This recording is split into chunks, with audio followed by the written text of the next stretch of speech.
hope you have a good coffee. It was good, right? Very good coffee. As I said before, if you have any question at all about the theory, please don't hesitate, okay? Because sometimes we say, oh, this may be very stupid, the question I don't ask. Please don't, make sure that you ask any questions, because sometimes we don't know, and we need to ask. See, when I go to something, I ask a lot of questions. Sometimes they're stupid questions, but I ask them anyway. So if you have any question at all, just let me know, okay, about the theory. Now I'm going to show you a little bit about the instrument. What about the triflex? Why we buy triflex? Okay, the triflex, first of all, is just because 3 stations. Okay, the problem with the instrument usually, for example, we have another instrument which we can measure also micropores. The micropore solids are very sensitive to any contamination. Okay, for example, if you measure the free space during the analysis, you know that free space is very important on the instrument, and it's measured by helium. We measure by helium because the helium does not absorb by the sample, just fill the free space, okay, at the adsorption temperature, 77 K.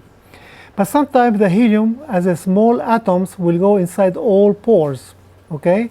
And if we have very small pore, very tortuous pores like this, then the helium goes all inside down, okay? Then to take it out, take a long time. So if the helium trapped inside the pore, you will have a problem during the analysis, okay? Because the nitrogen is going to absorb and is going to compete with the helium inside the small pore. So what you get at the beginning of the adsorption isotherm, you get something like this, okay? Well, there's a story about this. I have some problem with somebody. I'm not going to tell a story about this, but make sure this is helium, it's not something else, okay? We are discussing with some professor who says that is something very new. He just discovered something new, and I show him it's not something new, it's just helium. Okay, it's only the experience, because I did not know, but I knew this is experience. My experience is as helium goes a lot of problem. So I make sure this is that. And the triflex has also another something very, very new about in reference to other instrument we have at Micromeritics. You know, all the system has a manifold. Manifold is a hard box with a stainless steel box, okay? It has a lot of holes where all the valving inside and the sample tubes. So the volumetric techniques, anytime we talk about volumetric techniques, means the system is connected to the pressure transducer and to the vacuum, okay? We have dynamic technique, which has gas flowing over the sample, and we have a TCD, thermal conductivity detector, okay? This triflex can have a TCD also, okay? I will show you tomorrow how important is the TCD on the system. But anyway, this one does not have, but what I'm talking about is that we have the flowing technique and the volumetric technique, or you have gravimetric technique. You have some balance, okay? You put the sample, and the sample start absorbing nitrogen, and the weights are going up, okay? So we measure the weight going up, and the gaining of the weight is the amount of nitrogen being absorbed by the sample. But all the results give us the same information, the same result, okay? If we do the same analysis and the same sample, we should get the same result. The problem is, during the analysis, if you're going to a very high vacuum system, some people are very happy because they use the high vacuum system, okay, turbomolecular pumps, and the people are very happy because they can go to 10 to minus 6, 10 to minus 7. For me, does not mean anything, okay? What is important to go to 10 to minus 6, and when you close the vacuum, you will hold it inside the sample holder, okay, inside the manifold. Because when you dose into the sample, you close the vacuum. But if your system is not clean and does not hold very high vacuum, the air starts coming inside and the pressure goes up. Okay, what we measure the pressure in equilibrium at the end. But our pressure is not the real pressure, because it's not only the gas going up, but it's going up also because some outgassing from the manifold goes inside. And the manifold has, as I said, valve on it, and each valve has O-rings, okay? And that's O-rings at a high vacuum, always you have some outgassing from there. Okay, it could be 1 micron, 2 microns, but for micropores, there's a lot of gas, okay? This was our problem all the time. For example, ESP 2020, okay, have very high vacuum system, but we cannot go to 3 Armstrong. Why we cannot go to 3 Armstrong? Because when we dose 10 to minus 7 relative pressure, small amount of gas, the pressure will go up instead it goes down. because the system is outgassing and our pressure goes up a little bit, and we measure 5-6 Armstrong instead of 3 Armstrong. Okay, so what the new things about the Triflex does not have any O-rings, all welded, all the valves are welded. Okay, so you go to 10 to minus 7, you close the vacuum and you hold it for the whole weekend. Does not change because nothing is outgassing inside the system.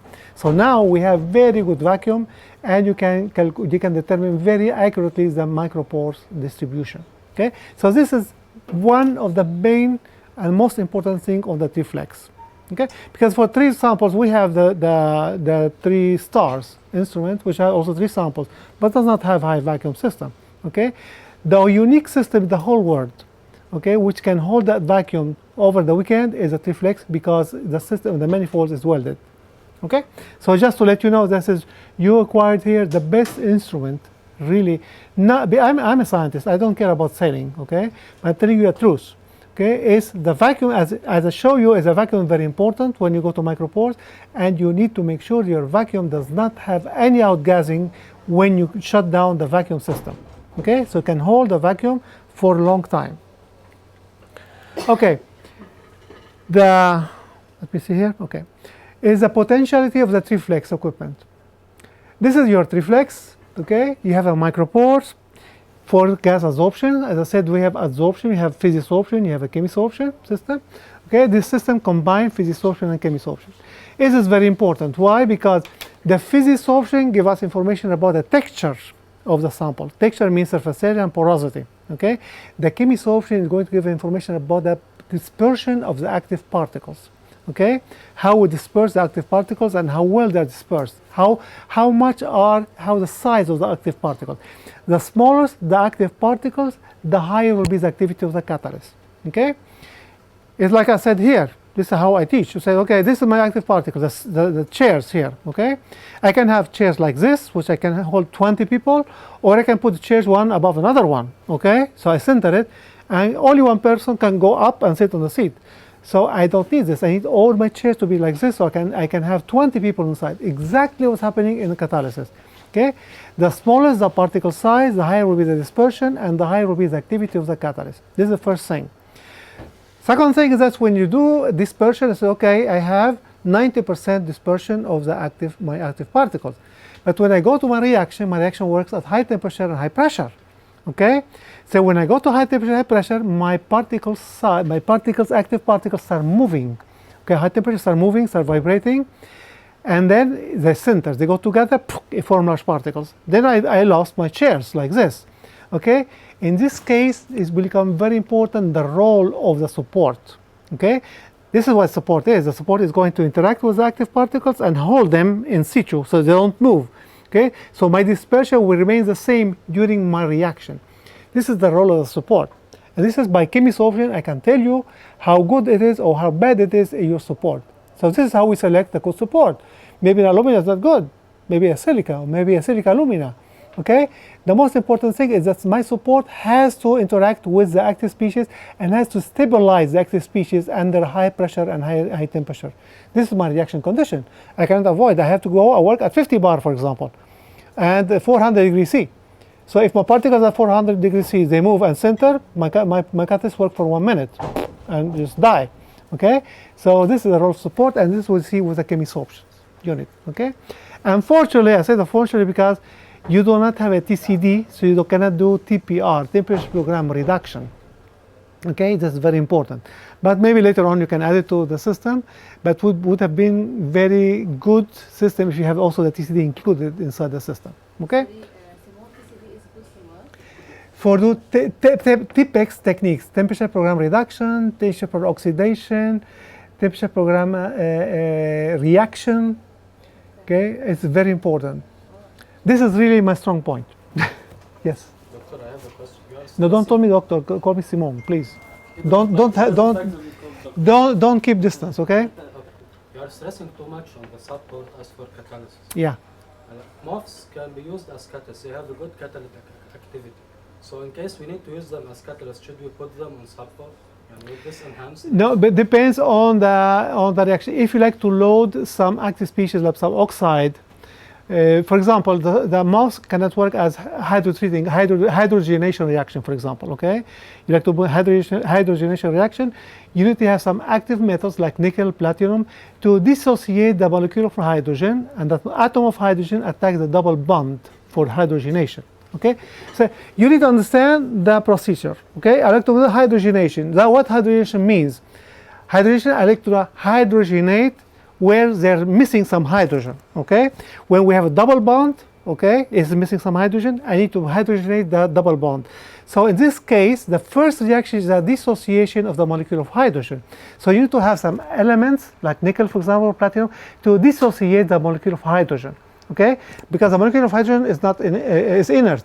So the atom of hydrogen can attack the double bond and hydrogenate, okay? So you need to select the nickel, for example, because the MOF by itself has very high surface area material, but does not have any hydrotreating activity, okay? So you need to support it. So you need to use as support, and you need to use the platinum or nickel, okay? Any other question? No? Okay. So in this case, as you see, micropores, okay? Your system has, I think, 1 port of micropores and 2 ports for mesopores. What is the difference between the micropore and the mesopore? The micropores, as we go to very low pressure, we need to have a pressure transducer capable to measure 10 to minus 8 relative pressure. So it has 0.1 micron pressure transducer inside the sample holder. Okay, in the port of sample holder, their pressure transducer is 0.1. When you go to the mesopores, we're not interested to go to very low pressure, then we don't use the very low pressure transducer. Okay, so 0.1, you have 10, you have 100, and 1000. So the system changed automatically. According to the pressure, it changed from one pressure transducer to another one. Okay, when you have 1 port pressure transducer, you can only use that port for the micropore because it has 0.1 pressure transducer.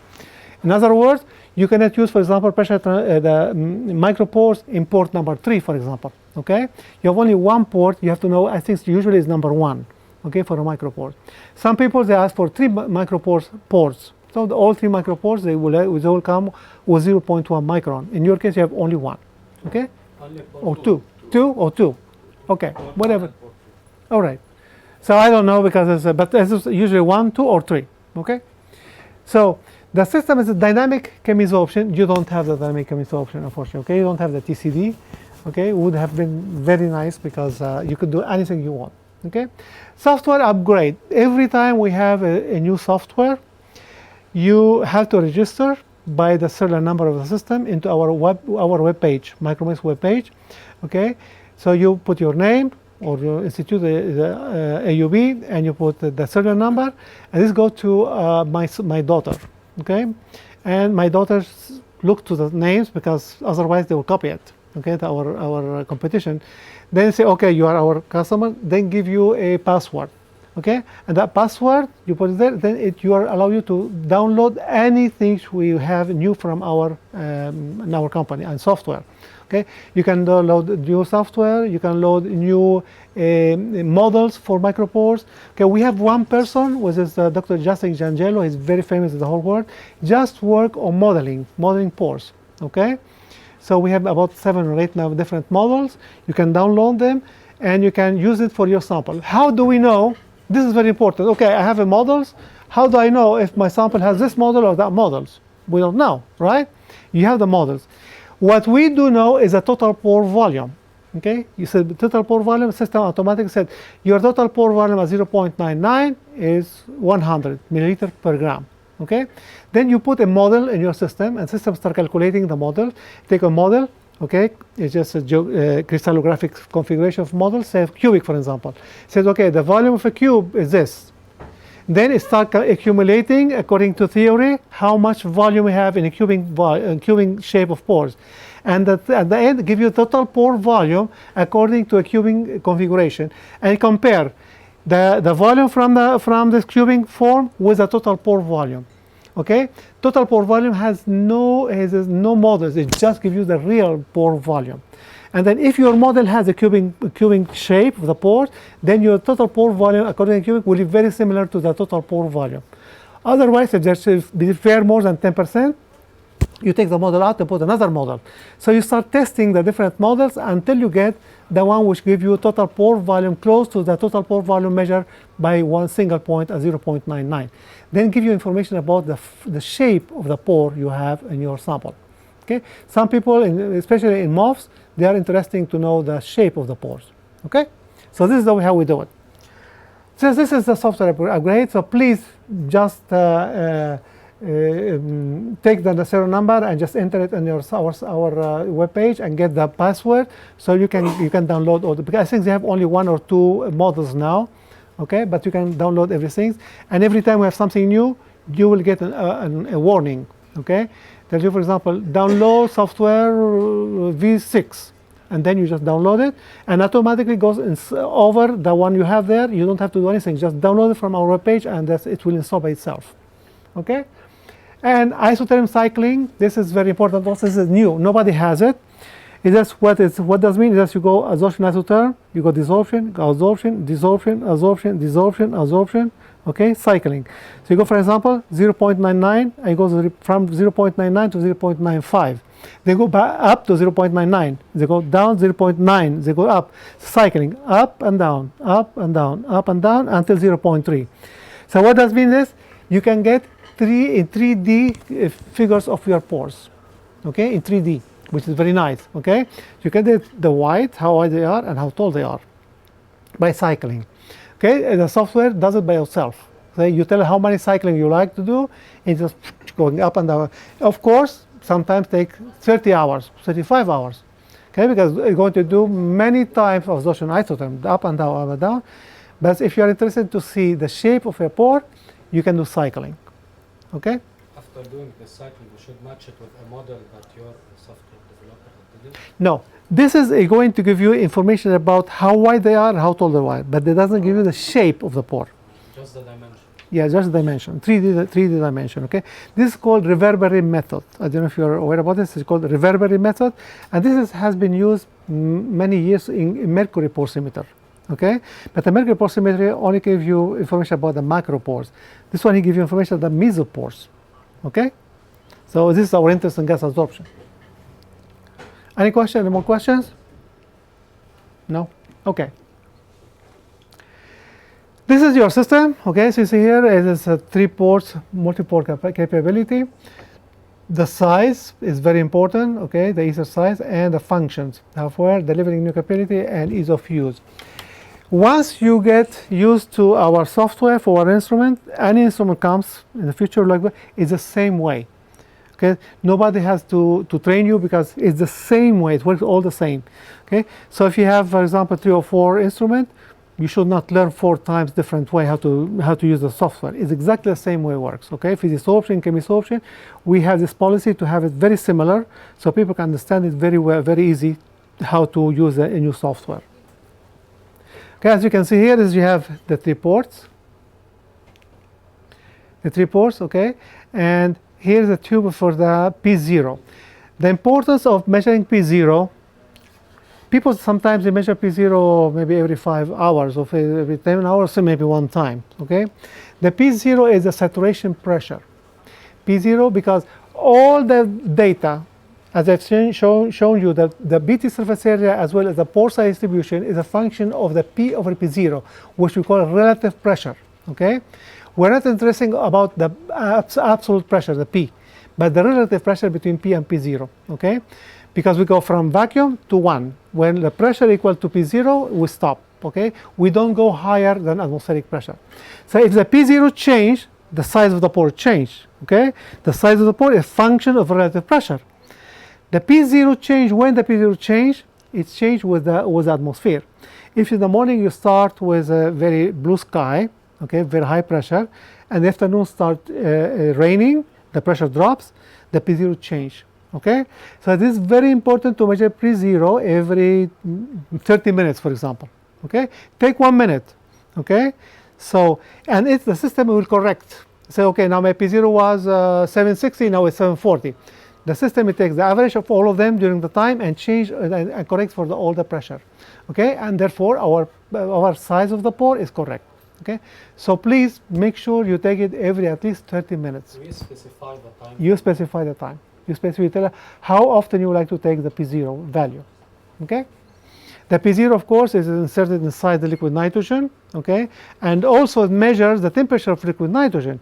If you have water inside the liquid nitrogen, the P0, usually the P0 is very close to atmospheric pressure. This is how we know if really you have contaminated liquid nitrogen or not. Suppose here in Beirut you have you are at sea level, the atmospheric pressure is about 760 or 745, something like that. Now if my P0 is 700, that you know you have a problem. Okay, the P0 is always exactly very close to the atmospheric pressure plus 15. Who says 15 torr? It's just to change a little bit the temperature. But if more than 15, is because you have a contaminated liquid nitrogen. And this is a big deal. Why? Because the system cannot change the liquid nitrogen temperature. What's happening if you are very close to saturation, where you have a lot of gas inside the sample tube, okay, and the temperature of liquid nitrogen starts raising up, going up, the liquid will go into gas, and the pressure inside the sample tube increase and pops out the sample tube. Okay, not only break the sample tube, but also break the door. Okay, so make sure you measure the P0. If the P0 is measured, if the system goes and sees that the P0 goes in more than I think 10 or 15%, it will abort the analysis. It will stop. You just evacuate the system, evacuate the sample, and stop, and give you an error saying the P0 is not correct. And in order to avoid breaking the sample tube and the door, it will stop. Okay, it'll give you an error. So when this happens, I have to remeasure the PV. No, the system will tell you. You can see the P0 on the first page of the report. You get the volume absorbed, the reverse pressure, and the P0. Okay, you can see it. It's going up or down as the pressure changing. But when it's a C1 point, for example, 740, and jump to 680, it's something in half a minute, in half an hour, is not possible. It'll abort the analysis. Then it gives you a warning. It says the P0 changed too much, and in order to avoid the problem, it just shut down. Shut down not only does not shut down the electricity, it shut down means that stop the analysis and evacuate the system. Okay, take all the liquid out from the sample tube to avoid any breakage of the sample tube. She's smart. Okay, only does it if it's automatic. Some people with those, it's just those are to make sure I wait for half an hour manually. System will wait. Okay, but does not taking the P0 value. And if it's something changed, because manually it is just under your order, you can break the sample tube or you can break the door. So make sure that all the analysis is done automatically. Okay, because we'll ask you, is it automatic or manually? You just put automatic. Okay, in automatic way, there's no way that the system can make an error.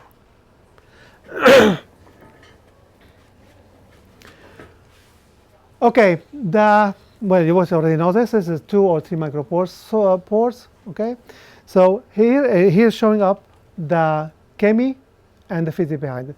The only difference is the sample tube is different. Okay, because chemisorption we need to have a flowing system. Okay, because in chemisorption the first step is reducing the sample. Remember in catalysis, the nickel oxide or platinum oxide are not the active sites, are only the metals, 0. Okay, so it's just 0. So the first thing is we reduce the oxide, okay, by hydrogen at high temperature. So what we do, we flow the gas. Okay, we flow the hydrogen, you ramp the sample, the oven temperature up to 400 UC, and you can reduce your sample. If you had TPR, for example, you have TCD, you would see the reduction temperature. Where did it happen? If you don't have it, you have to guess. Okay, but it's not big deal. The highest temperature you should go is the temperature at which the catalyst has been calcined. Okay, if your catalyst has been calcined at 400 degrees C, your reduction should not go above this. Why? Because when you prepare your sample, you have a salt. For example, you have a nickel sulfate. You use like salt, okay, to prepare your nickel catalyst. Then you have a sulfate, and if you calcine your sample up to 400 or 500 degrees C, only that portion of sulfate at 500 degrees C, which was weak, already gone. Okay, because you put your sample, your catalyst, you degas it, and you calcine it in an oven under air. So all sulfate comes. But after the 400 or 500 degrees C, you still have some salt inside. Okay, so if you reduce your sample above the calcination temperature, you're going to have some problem coming from the sample, some salt, some sulfate, which stick inside the manifold and contaminate your manifold. Make sure your manifold always very clean, okay? You should not contaminate it with anything, because if you contaminate it, it will lose the vacuum, okay?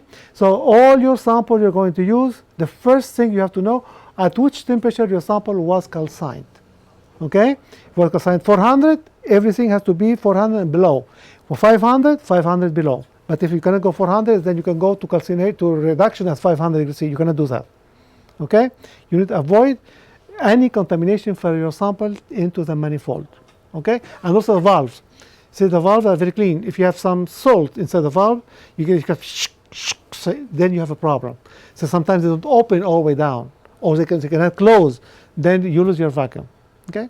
So this is a limitation, is the calcination temperature. So you can reduce, you can do anything you want, because the sample is clean up to the calcination temperature, okay?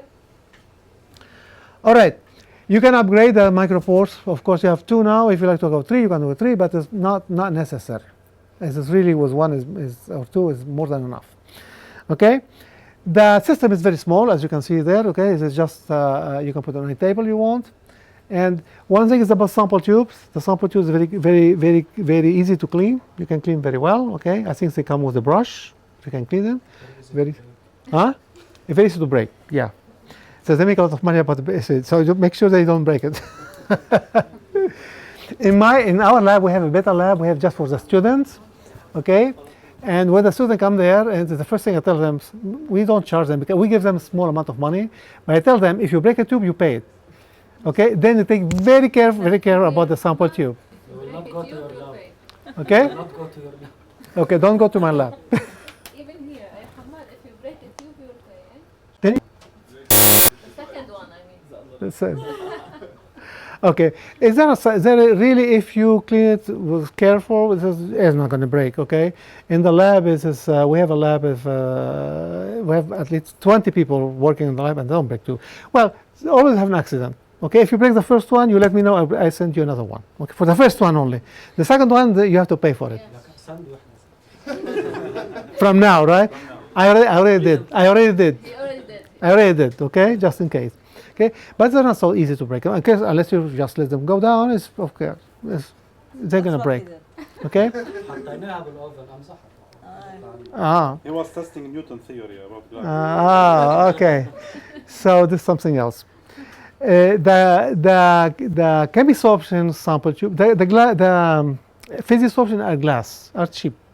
The chemisorption are coarse, are much more expensive. Okay? Okay, so make sure just don't break that one, okay? Because coarse you can go up to very high temperature, and because when you do TPR, for example, sometimes we go to 1000 degrees C, okay? So the glass only go through maybe 400 degrees C, depending on the vacuum. But I brought also one chemisorption just in case you break it, okay? So, and because it has a flowing system. Now I'm sure you're going to break anyone. So normal glass, it's borosilicate glass. Yeah. You can make them if you like, okay? The only thing is that you have to have exactly the same size as the O-rings, okay? Some people, they save some money, they make them here or in their places. But if the O-ring is very wide, very big, so it's is not sticking exactly on the sample tube, it starts leaking. It leaks the sample tube, then you cannot make any analysis, okay? The material is... It's a glass, it's just glass, pure glass, yes. Very expensive. Huh? For a glass material. I don't know. You have to ask him. I don't deal with the pressure with the price. Abed be what? How you said you like them everybody? So you like everybody here. منيح عبد منيح مع الكل. عادة منيح مع الكل. هاي شهادة أمريكانية مش حياة. He will give you a good price, good discount. But just have to give him some mercy so he can live, okay? Yeah. All right. Your system has no limitation for any adsorbate. Okay, you can use an adsorbate. Okay, usually in the main sense it's nitrogen, argon, helium, CO2, but you can use anything you want. Okay, I said before, it just every one of the gases has its own properties. You don't have to look for anything. So you just click on it, and the system we have a library. It will bring up all the property for any kind of liquid you're getting. So not only gas, but also liquid. Okay, here's a report. The first thing is this, the relative pressure. Here, the first what's happening? Here. The first columns here is a relative pressure. Okay, you can 0.005, 0.1, but this is very high. This is all for mesopores. For micropores, you have 0.00005, 6 zeros. Okay, Zeros and 5 we use. 0.000005. This is your first point. Okay, 5 10 to minus 7. Okay, the lower the relative pressure you go, the smaller the pore size you can reach. You know that, okay? So if you're interested to measure 4 Armstrong pore size, you can start at 0.05. 0.05 corresponds to 100 Armstrong. It's very large, okay? So you have to go to very low relative pressure. Okay, of course, the lower the relative pressure, the longer will be the time. Okay, the system has to dose very small amount, and it sees if it's really overshooting the pressure, it has to evacuate and take the gas out and then start adjusting for the pressure. Okay, so make sure that if you are going to very low pressure, just give it the time. Okay, sometimes take maybe more than 30 hours to measure the micropores distribution.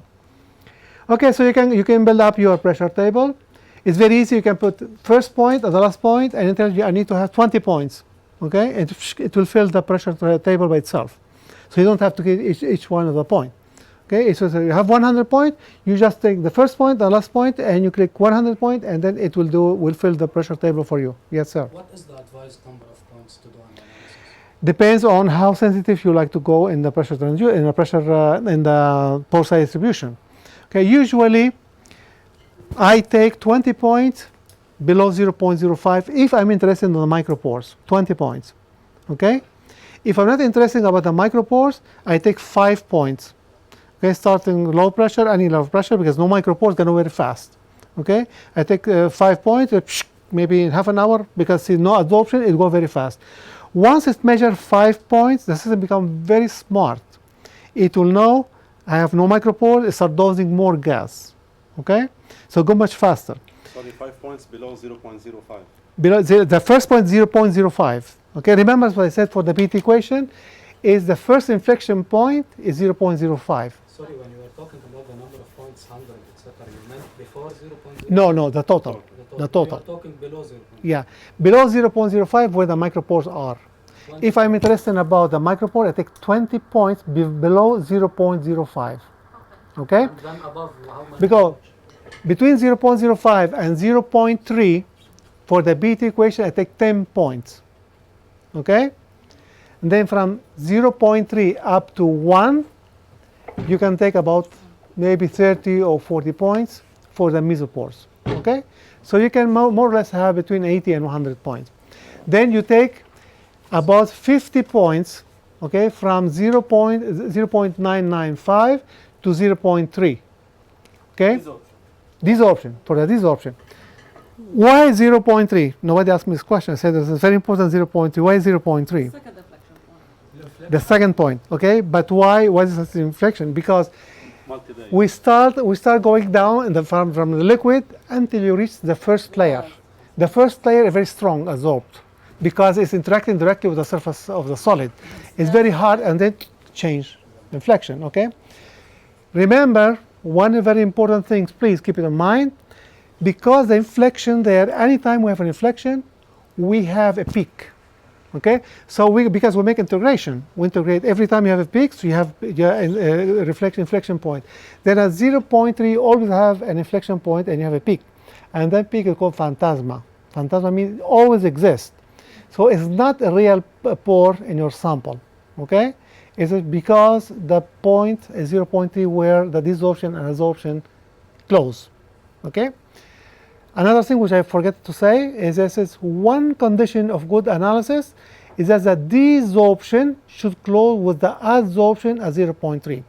If they don't close, you have a problem, okay? If the desorption goes above the adsorption, means that you put this much of gas and you just took this much. Then you have some gas inside still inside the pores.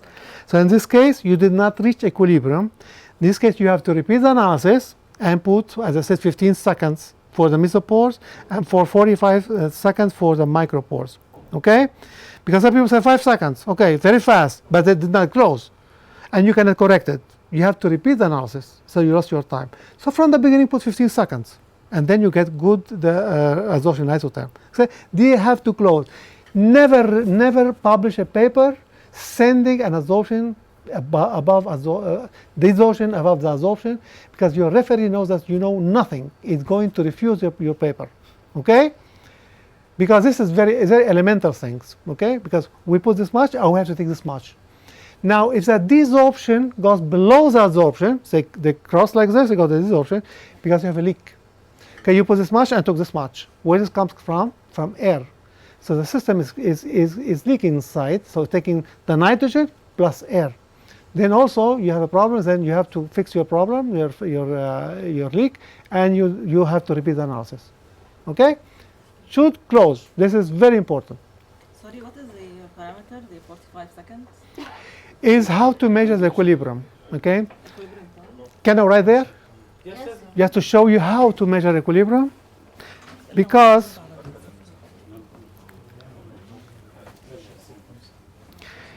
if your referee is very picky, okay, sometimes you like to publish a paper in Langmuir, for example, okay, in Langmuir journal, the people the referees are very picky. I know them, they're very, very picky, okay.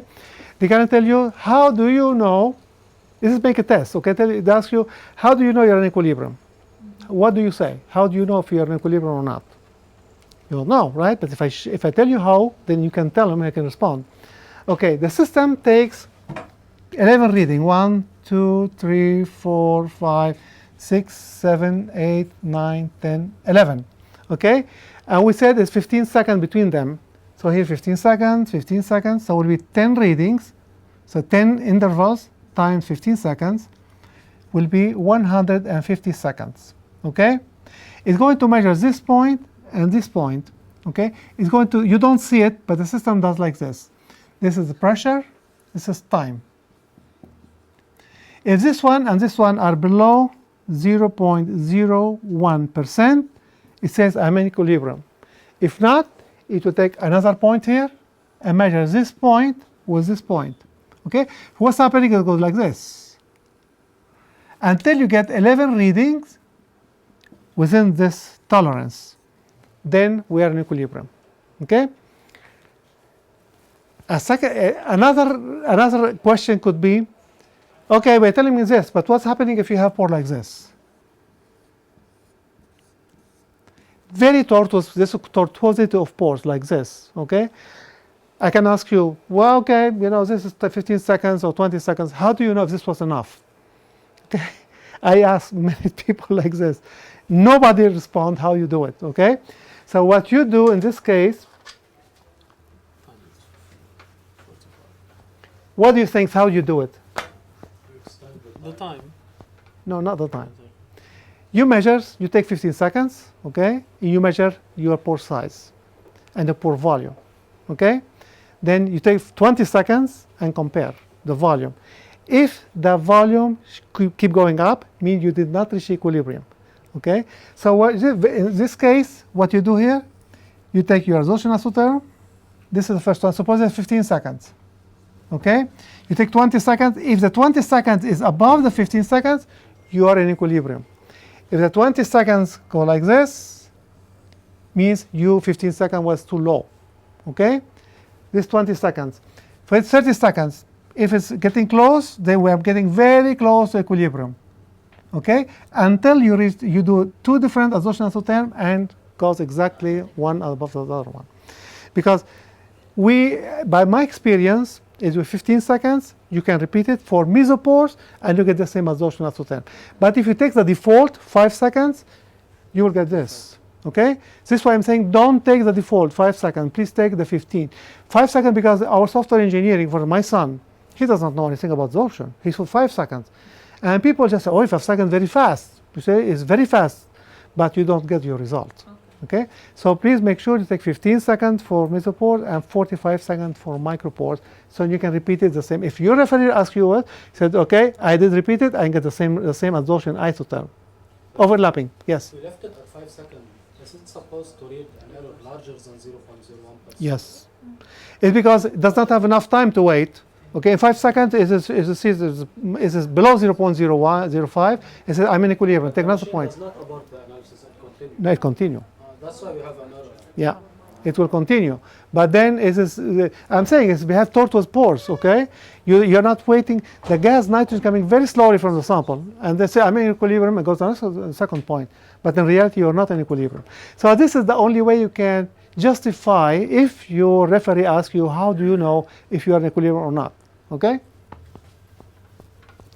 All right, but the system measures, as I said, 11 readings.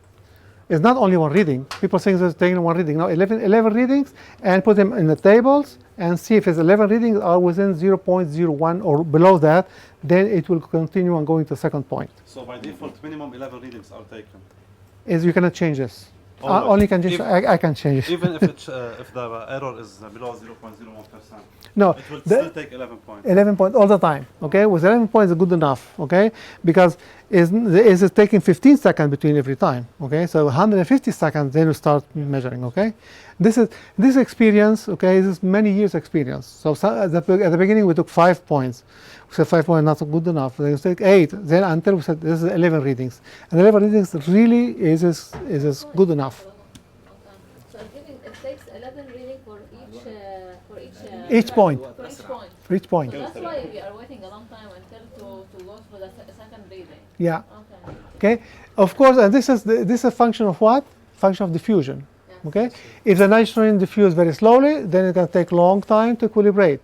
If it's very fast, there's no diffusion problem. It's gonna go very fast. Okay. It's a smart system. It can know this. Yeah, but it has to have 5 points, and this 5 point can take for maybe 5 hours, 6 hours. Okay, the diffusion. So my recommendation, okay, if you have micropore solid, you have a lot of gas absorbed, take very small amount of sample. Okay, maybe 20 milligrams, 25 milligrams. Don't take more than that. Okay, the larger the amount you take, the larger the amount of gas being absorbed, and the longer will be the time. Okay, for Mesopore you can have 100 milligrams, 200 milligrams, because the amount of gas is very small. But if a micropores, don't take more than 25 milligrams. Okay? Maximum of 25. Yeah. 10 would suffice for.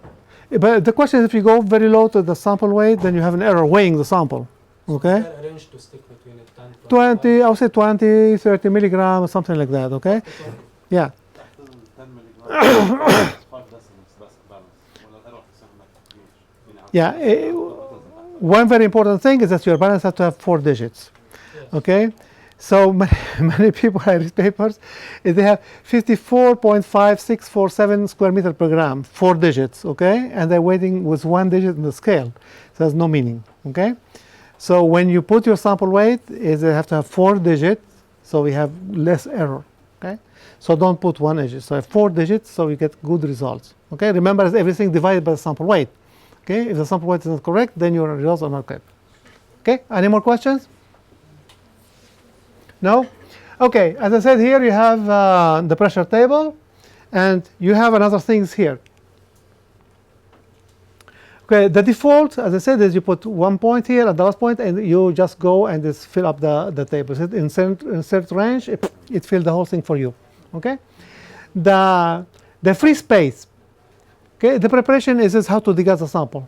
The free space, you can measure free space during the analysis. What? Is it with me? No, why is Why is small? I don't know. The free space, but can everybody can see the screen? Put a book. No, it's not that. Can you put a book or something underneath of it? It's okay? Okay, the free space, as I said, you can measure before the analysis or after the analysis. Okay, it's up to you. If you have micropores, I recommend you to measure after the analysis. Okay, after the sample analysis finished, evacuate the sample and measure free space automatically. If you have a mesopore, you can measure if you like, but there's no difference. Okay, or you can measure the free space on the sample tube A, for example, and the system gives you the volume. Then you can register the volume. Say, okay, sample tube A has a volume of 3 cc. Then next time you don't need to measure free space. Okay, remember this is the sample tube, the volume is very large, it's 25 or 30 mil of the sample tube, and the sample volume is very small because taking 20 milligrams, so it does not change too much the volume of the sample tube. So you can use the sample tube without measuring the free space if you have it. Okay, what we do is so sample tube A, its volume is 25 milliliters. Next time I use the same tube, I enter the free space. I don't have to measure it. Saves time during the analysis. Save time, save at least 2 hours. Yeah, So first time we only measure the free space and we label the tube. Next time we import the that's correct. Free space with empty tube. But yeah, one thing, empty tube or the sample inside is very small. It's the same. Is the sample volume? The sample volume is very very low. It's because 20 milligrams. But when we measure the cold free space, the tube will go up. So we will not have absorption of helium. No, the helium does not absorb. The helium Never? fills the pores only. No, because if it absorbs, it's a big problem. So if it fills the pore, Yeah, so there's volume. yeah, but how much it is compared with the with the volume of the tube? Okay. So Negligible. if more than 20 milligram, would it make a difference? If you have it, of course, but you can still, if you like, if you know the density of the sample, okay, and you know the mass, you can know what the volume is, okay. Then you can correct for the volume, okay. It has also the options, okay. It tells you if you know the density, you enter the density, and then the system automatically will measure the volume of the sample and take it from the sample tube, okay. But my experience is so small, it's such a small volume, is less than 0.2% error, okay. You have more error by weighing the sample, Yes. okay. Or What about if someone doesn't know the density of its sample?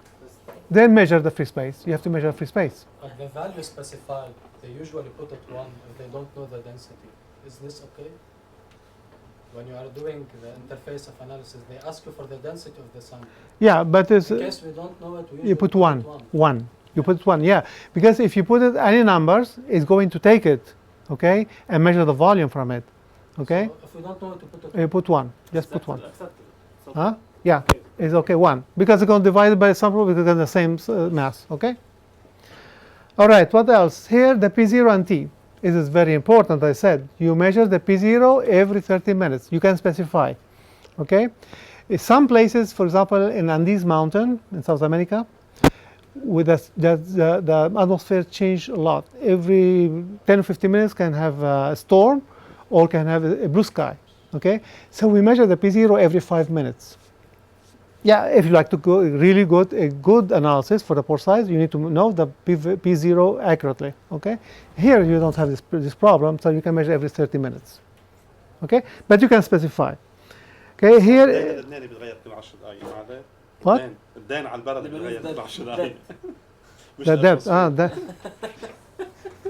we're not going to talk in politics, okay? No politics. At least I don't know what the politics is here. The only thing what I hear. Okay, here you have a dosing, okay? It doesn't see here, so they have dosing, okay? Dosing also very important. The dosing is that you can dose very small amount of sample of gas or much. Suppose we have between 0.05 and 0.1, only 1 point, okay? But if you dose, maybe between these two pressure, you have pores. But then if you have pores there, you can get only 1 pore. But if you like to have a distribution between these 2 pores and you dose it, then it can give you really the dosing for example, 5 ml per minute. It's going to dose 5 ml per minute and see if you have any change in the pressure. If you have pores, it's going to be absorbed, this 5 ml. If you don't have pores, no absorption, it's going to go to 10 ml, 15 ml, okay? So what's happening there, it gives you a distribution if you have 2 pores very close to each other, okay? And of course, it's going to take longer time, much longer time. But sometimes I need to know exactly the pore distribution in my sample, okay? Then you need to talk the dosing, okay? How we take the dosing is also very important, how to take the dosing, okay? What I do is I go to 0.3, the first analysis, 0.3 relative pressure, and see what the volume has been at 0.3, okay? Supposedly at 0.3 I get 50 milliliter per gram, okay? I like to take 50 points below 0.3, I take the dosing 1. So every 1, it will take pressure. Instead to take volume from the pressure, You take now the reverse. So it's measuring the pressure from the volume adsorbed. Is this clear or not clear? I need to repeat. This is very important. Okay? I don't know anything about the pore size distribution of my sample. Okay? And I am your supervisor, and you are PhD students the first time. I need to make sure you understand how to measure the texture of the support of your catalyst. Okay? Then so like I have pore at 5 Armstrong, I have pore at 8 Armstrong, I have pore at 12 Armstrong. I don't know. Okay? But I could have programmed 6 Armstrong at 6.5 Armstrong. The 6 Armstrong, the pressure, relative pressure, says is 10 to minus 6. And 6.5 is 5 times 5.8 10 to minus 5, says, okay? It's very close. But I get from 0.5 to 0.1, so in the middle. If I take this point here and this point here, it's going to skip and take 1 pore, okay? You get large pores, but that within large pores, I can have 3 pores, okay? So these 3 pores, how can I tell if they are there or not? Then I can make a dosing. You use a dosing, okay? I tell, okay, my volume up to 0.3 is 50 milliliters, okay? I will take 50 points. So it does not look for the pressure. What it does, it does 1 mil per every time, and see if this 1 milliliter absorb and take the pressure. Then another 1 milliliter and take the pressure. So if there are pores, it's going to absorb and it's going to give you the pressure and give you distribution of the micropores between these 2 points. If you do this, you get one pores. If you do the dosing, you can maybe 3 pores or maybe 1 pores. If there are 3, you're going to see the 3 pores. Okay? This is very sensitive distribution, very nice distribution if you are really interested about on the good distribution of the pores. But sometimes I don't care if it's 5.5 or 5.6 or 7, they are all the micropores. Okay, so I know there are micropores and I know my sample is micropores, but I'm not interested about each one of the pores. Then you don't use the dosing. Okay, the dosing take long time, but give you very nice distribution of the pores. If you are not interested, you keep it default as it comes. Yeah, you just follow the pressure. Just follow. Yeah, you can follow the pressure or the dosing. The dosing gives you the pressure. Okay, the pressure gives you the dosing, a difference, the volume. Okay. But in case we're interested, we have to specify the dosing. Yes, but how to do it is, as I said, you take 1 point, 0.3, see the volume is, how much it is. I said 100 milliliters. I would like to have 100 points. You take 1 mil dosing. So it's going to dose 1 milliliters and take the point. 1 milliliter takes the point. So you can, it's going to give you a very nice distribution if you have different pore So size. in this case, we have to do the analysis twice to see how much it absorbed at first. The first time you do 1 point. Okay, only 1 point, 0.3, the same sample. Then you degas it very well, take the gas out, and you do this. Okay, you don't have to take the sample out. And we have to repeat it. You have to repeat it. Yeah, because Wait for the first point. yeah, because the sample already filled with nitrogen at 0.3. You have to empty it. Okay, but the sample is clean. It will, the nitrogen will come out very fast. Okay, is it clear? It's very important to understand this. So Okay. with, these points, if you have, for example, 0.05, how narrow will have the distribution? The pore size? Remember, at 0.05 is the first inflection point, is about 20 Armstrong. Okay. Now, if you start about 20 Armstrong and you don't have micropores, you don't care. You can start 0.05. But if you have micropores, you missed all the points. You get the micropore volume, okay, from the T-plot analysis. But what you don't get is the micropore distribution, okay? Yes, because you were starting from Yeah, because it starts at 0.05, all the micropore are filled. You don't have distribution, but you have the volume, okay? Any other questions? Please ask all the questions because it's very important. In any case, you have a doubt, you just communicate with me.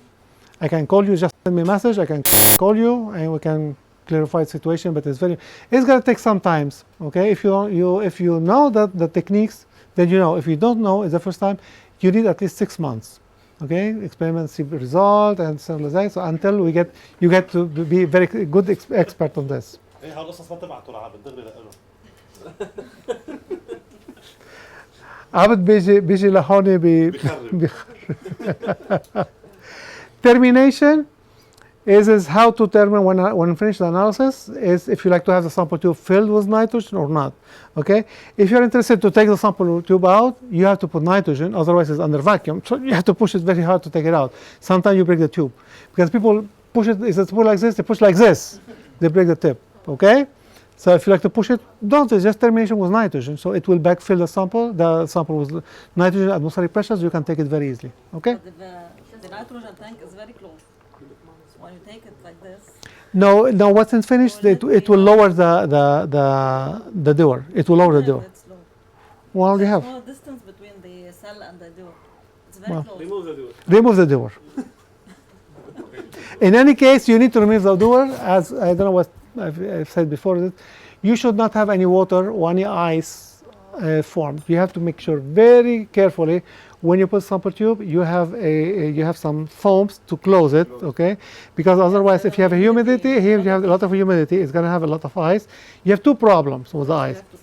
Yeah, when the doors comes down, if you have too much ice, it's going to push all the sample tube out, okay? And you can break it.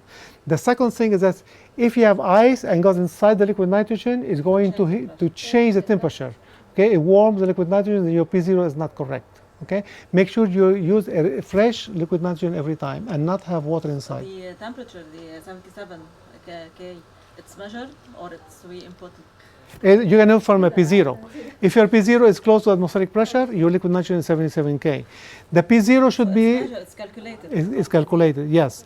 But we don't measure the temperature. But the temperature affects the P0. If your P0 is atmospheric pressure plus or minus 15, then your liquid nitrogen is good. If your P0 is above 15 above the atmospheric pressure, then your liquid nitrogen is not pure. Okay. Remember that liquid oxygen is 10 degree warmer. So the system liquid nitrogen absorbs very fast the oxygen from the air. Okay. You have two ways to do it. Or the P0 is going to come up, okay, or the liquid nitrogen change color, become blue. Okay. The oxygen is blue. It's your liquid nitrogen become blue. Then you cannot use it because it's at 87 degree K, so you don't have condensation. So nitrogen is not going to condense; it's going to stay like the gas. So all your adsorption isotherm is bad. So the problem we face that when you leave the analysis overnight, thick ice layer forms on the top of the door. So this ice we have to throw it, and everything liquid nitrogen made inside you have to discard. But Yeah, this, and you have to put a fresh liquid nitrogen. yeah, and empty that. Yeah, because have enough cooling in the lab. you don't have what? Enough cooling. I mean, Yeah, there is a lot of that's high humidity. humidity. Yeah, well, but if you cover it, all the water will stick on the outside. Okay, so when the door comes down, the foams stick on the top. So all the glass, all the ice still on the top. So your door is clean. You just can look inside. Okay, when it's stable, you can look inside, and you have water. You can see the ball of water inside because it's glass, it's ice, and you can see it at the bottom. Okay. The problem is that the ice that used to form, we used to break it. We didn't care if it fold on the door or throw it out.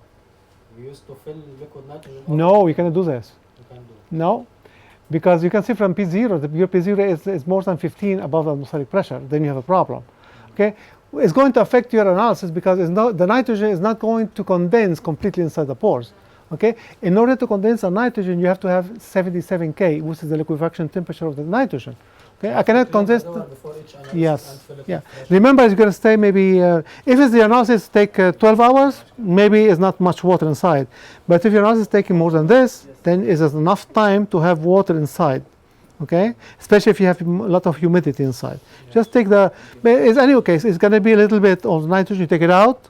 Okay, make sure no water inside, and then you fill it with liquid nitrogen. Okay, usually people have two doors. Okay, because because you have water, you have to clean it. You have to wait until it's dry. Okay, or you have to put some air inside. You clean it from the water because also you have condensation there. When you put liquid nitrogen, it's going to condense inside, and a little bit of water can change 5 degrees in the liquid nitrogen temperature. Okay. Even small amounts. Yeah. Then the total pore volume will be bad. So after each analysis, we have to make sure that there is no water to be condensed. Yeah. We'll have to dry it. Dry it. If we dry it. Compress and to empty it. Yeah. Take liquid nitrogen out and you can put some acetone inside, for example. It will like this, and acetone dry very fast. Yeah. Okay. And we can know if the temperature is. Yeah, for the P0. The P0 very fast. مش نمشي from P0. اللي بيخلص انا بس يخلص كل شيء امتي ذا ديور نتركوا ما بيعطينا السيستم يعني measure P0 من هالبروب. Okay. Any more questions? No. Thank you. يعني احنا ما نقدر All right, let's go. Keep going. So the analysis time basically is going to be huge, generally speaking. If you have mesopores, it's going to be maybe 6 to 8 hours. Depends on how many points you take. If we follow your suit, about the شوف we تعمل. have micropores and عم mesopores. جرب اعملها كبيرة إنه كيف ظهرت ما بعرف. أي وحدة؟ هون بهذا. هيدا؟ هيدي ايه بس عم تكبر. عنده على اللابتوب. هذا الكمبيوتر تبعك ما انه منيح. هو بياخد الريزولوشن تبع الميرور. بيعمل له ميرورينج. هذا كمبيوتر تبع ابد نعم. بقلبه بلاوي زي. بدك تغير واحد باحسن. اوكي. So if you're taking if we have micropore, اها. and as you said we have to take about 20 points below 0.05 and 10 points between 0.05 and 0.3 and 30 points between 0.3 to 1 and the desorption about 50 points that we reach 0.5. This take you about 24 hours. 24 hours. Guys, Your door can last for 36 hours. Okay? If it's well closed and filled up to the rim, it's 36 hours. Okay? One thing is very important. You have the isothermal jacket. Okay, the tube. Okay? Yeah, the white one. This is very important. This one is by capillary condensation.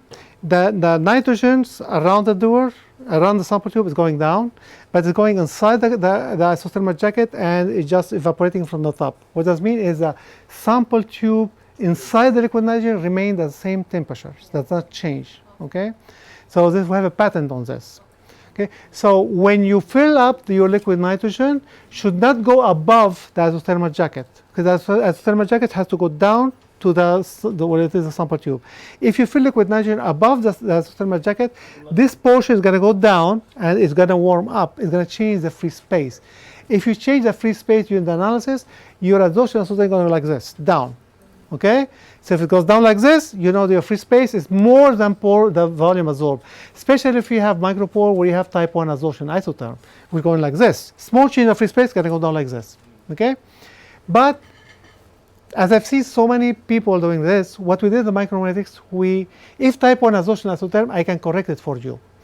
If you go to the, maybe if you want to go to the report, you have on the report the adsorption isotherm, you have on the right side down there, you have a free space. You click on the free space and you see the adsorption isotherm going down like this. And here you have the measured free space, cold and warm. And you have the entered. Okay, so you change the cold one a little bit and you can see the adsorption isotherm going up, okay, until you fix it, okay, because physically the volume absorbed is a function of pressure, okay, and that pressure should not go down, so you have no negative pressure during the analysis. So it means your volume cannot go down, can stay steady or go up, never go down, okay. So if it goes down, we have a problem, and that problem is only the free space causing the problem. So you can correct it very easily. You don't have to repeat the analysis. Okay? In the past, you have to repeat the analysis. You got the free space, you change the free space a little bit, and until you correct does not change the volume, okay? But the only 6 is but higher, okay? And if you don't have this jacket around the tube, Or you're going to do any analysis, because your free space is changing all the time, because the level of liquid nitrogen going down so all the maybe time. just a few 3-4 hours and that's it. For the 1 millimeters of gas, 1 millimeter only, going from 77 to room temperature is 200 milliliter gas. It's huge. So If you adsorption go like this.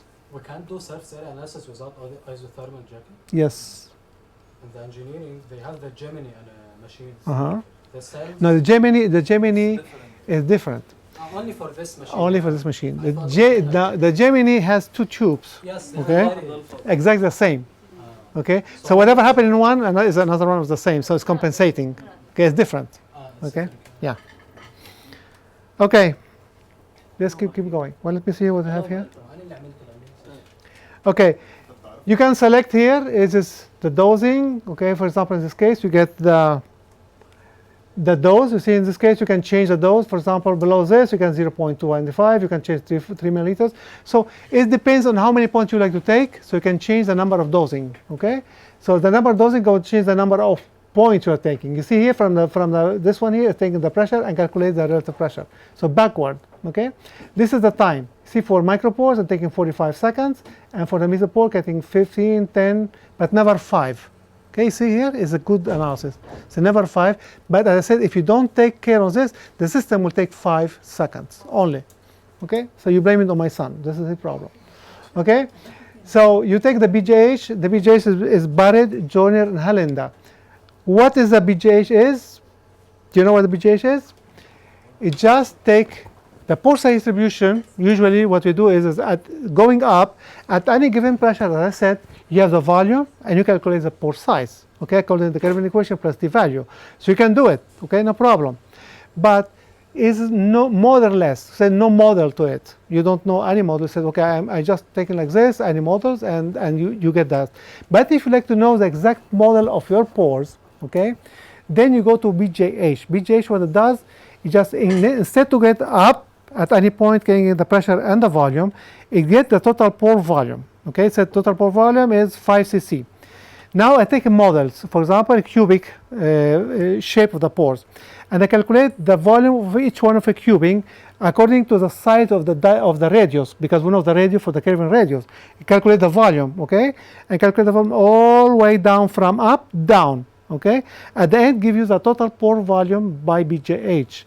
If your pore volume BJH is really very close to total pore volume at 0.99, the model you are taking is correct. Okay, if not, you change the models. Okay, and the BJH is going to calculate the volume according to the new models until your pore volume, cumulative pore volume by BJH, will be very close to the single point pore volume at from the absorption isotherm.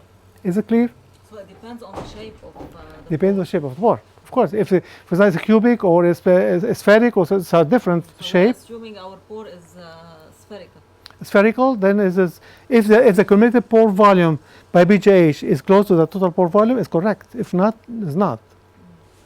So the report of the BT gives us the DFT pore size and the BJH pore size. If we want to report in a paper the pore size we obtained in our product, which one do we report? The DFT or the BJH? If you have including the micropores, Yeah. okay, then you have the DFT.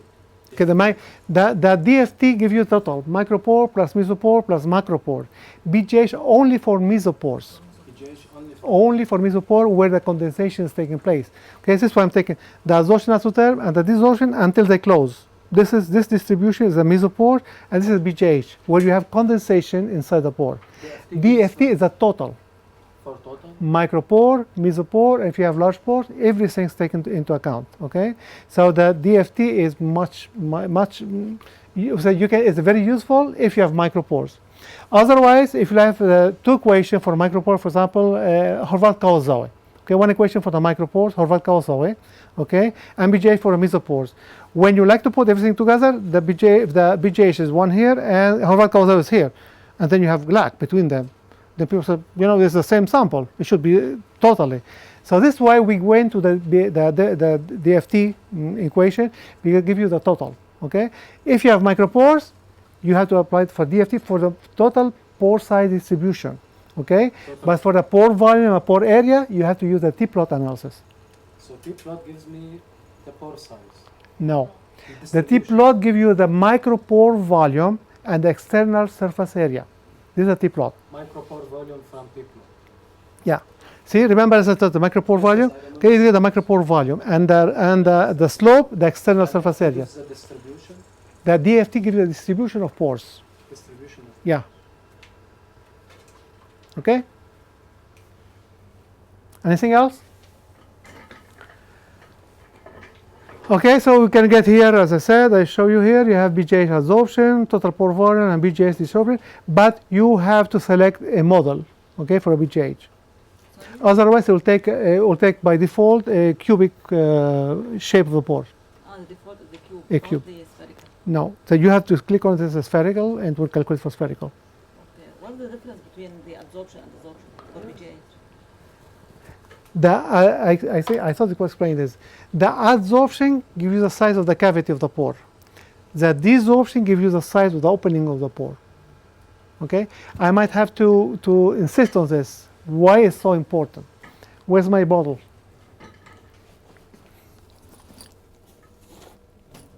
See how important it is. Thank you for reminding me this, because sometimes I forget about it. Okay, the adsorption, we said, is layer by layer inside, right? It's going to give you, I said, one layer until it touches, it starts to form liquid inside. So the adsorption gives you the size of the cavity of the pore, okay? The desorption, the pore is filled with liquid up to the tip, okay? Here you have the meniscus like this. When you do desorption, the meniscus change from here to flat and then up and then broke down and then all the liquid comes down. So the adsorption, it gives you the size of the cavity. The desorption gives you the size of the opening of the pore. And that opening of the pore is going to give us information about the diffusion, okay, of the reactant. If the opening of a pore is 4 Armstrong and your reactant is 7 Armstrong, you can have very good catalyst, but you have diffusion problem. Your reactant molecule cannot go inside the pore.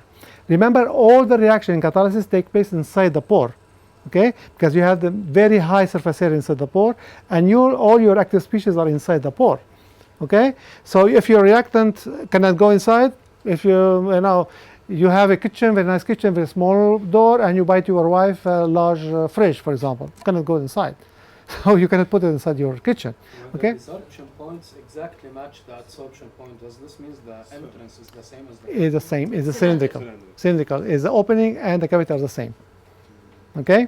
So for the MOFs, we can measure the aperture size and the cavity size using Yes. this method, Yes. even if it's microporous. The report gives them all. Yeah, the report gives you all. But of course, if you like to see this in MOFs, okay, you have to go. The desorption usually go to 0.20 and stop for mesopores because there's no mean. But if you like to go for the micropore MOF, for example, you go down to 0 to 10 to minus 7 again. Okay, so go down and 10 minus 7 till 10 minus 7. yes, Full curve on both sides. both sides. At a very extended time. Yeah, yeah. Well, So sometimes. if you want to measure the size of the opening and the Usually in the MOF we don't have pores like this. You know, MOF is, you know how the structure of the MOF is very complicated. Very, very complicated. We're talking about solid like silica, alumina, zeolite, where we know the shape of the pore. The MOF is not so well known. We are still working on this. So there's no meaning to do the desorption because you're not going to see anything. You're going to see huge time, okay? So in this case, for example, we have 2 weeks for the analysis, one analysis, take 2 weeks. And we need to refill the doers during the analysis. If happens to do it like this, you like to refill it, you have to be very careful. Basically, this analysis we're talking about is when you synthesize a new MOF and you're interested in full characterization. But in our research, we usually get an already characterized MOF. We're just interested, did we reach a certain BET surface area or Correct, some stuff? because So the we people are not interested in that specific. it becomes already characterized by it, and we do it on Micromeritics. Usually this is the guy from Egypt, which is the first one, Dr. I remember the name now, so it's very important. The first man who synthesized MOFs, Dr. Yagi. Yagi is a good friend of us. Okay, okay. Yagi is our consultant. Okay, he has all the instruments for free. He gets all the instruments for free because he gives us all the information. Okay, we learn from him. Okay, so it's so complicated to go down. Okay, but if you like to, after 70 hours, you like to refill your door, you have to be very careful. What you have to do is just lower the door a little bit. Just a little bit, maybe like this much, okay? And you use a funnel, and you put liquid nitrogen, okay? And you have also a measurement. You have a T, black T. That's what they do for measuring? Yes, this is to refill. No desorption. Okay, in order to refill the door during analysis, this is the way you do it. Okay, you lower the door manually a little bit. You suspend analysis, and you refill it. But then you have a T, black T with a hole. Okay, you put it there. Make sure that it does not overshoot the hole because it will go above the isothermal jacket. Okay, and then you raise it and wait for 20 minutes to reach equilibrium, thermal equilibrium, and then you start the analysis. You resume the analysis. Okay, but you can do it if you like to do it. Okay. Stop desorption at 0.05 maybe. Okay, don't worry about this. The machine should have an employee just for it in this case. What you're doing here? Graduate student. You have to work then. You make him work. Okay. He breaks He breaks tube. Well, he's learning. He's getting experience. Now you have to pay for it if you. Next time. Next time. Next time he breaks the door. It was on my sample that the machine broke. I don't know. I was not here, so I'm not going to judge. Okay. Any more questions about this? So all details, these details are very important to keep in mind. Okay, how you fill the dewar, how you do the dosing, how you terminate the sample tube, how to change the liquid nitrogen. All these parameters are so important. Otherwise, it's going to affect your analysis. Okay, and then you get your analysis, bad analysis, and then you have to repeat the analysis. Once you get a bad adsorption isotherm, there's no way you can correct it. You have to repeat the analysis again. Okay. All right. Those are analysis from your system, from the 3 flags. Okay. So you have benzene, butanol, and water. So you can see the adsorption isotherm. You can use anything, any adsorbate. Okay, but you will get beautiful result. Also, you can overlapping there, 1, 2, 3, 4 over that. So you can see the difference between the different adsorbate molecules. Okay. So we have some professors working on this, and there's many publications on this. Okay. So you can see the advantage of using different adsorption isotherm. What you can do if you use different adsorption molecules, different adsorbate molecules, is we can get the pore size distribution. Okay, if I have, for example, 3 Armstrong, so I get adsorption isotherm 3 Armstrong. 4 Armstrong, the 4 Armstrong will not go 3 Armstrong, so you get different adsorption isotherm. I have beautiful results on this, so you can do different adsorbate molecule, which compare exactly what that pore size distribution get from BGH. Okay, so it's nice analysis too. So we do a lot of publication, and a lot of students, they come there and I make them work, especially for the PhD and postdoc. They come there and they have no idea about they did PhD and postdoc, everything, they don't know nothing about the gas absorption. Then you put them to work, and they have to work to learn.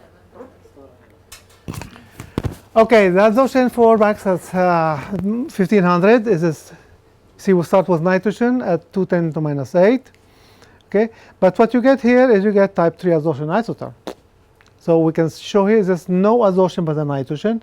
So what we do in this case, we change the adsorbate from nitrogen to argon. Okay, if you can work with argon, I really highly recommend it for any kind of solids. Argon is going to be very inert. It's going to absorb everywhere. So it does not care if the surface of your solid is negatively charged or positively charged. It does not care, because argon is very, very inert. Okay. The only problem is to get liquid argon. Okay. But in this case, as I said, if you have mesopores, no problem, because nitrogen is not going to be any problem. For micropores, nobody nowadays, I was reading papers on 5 different journals.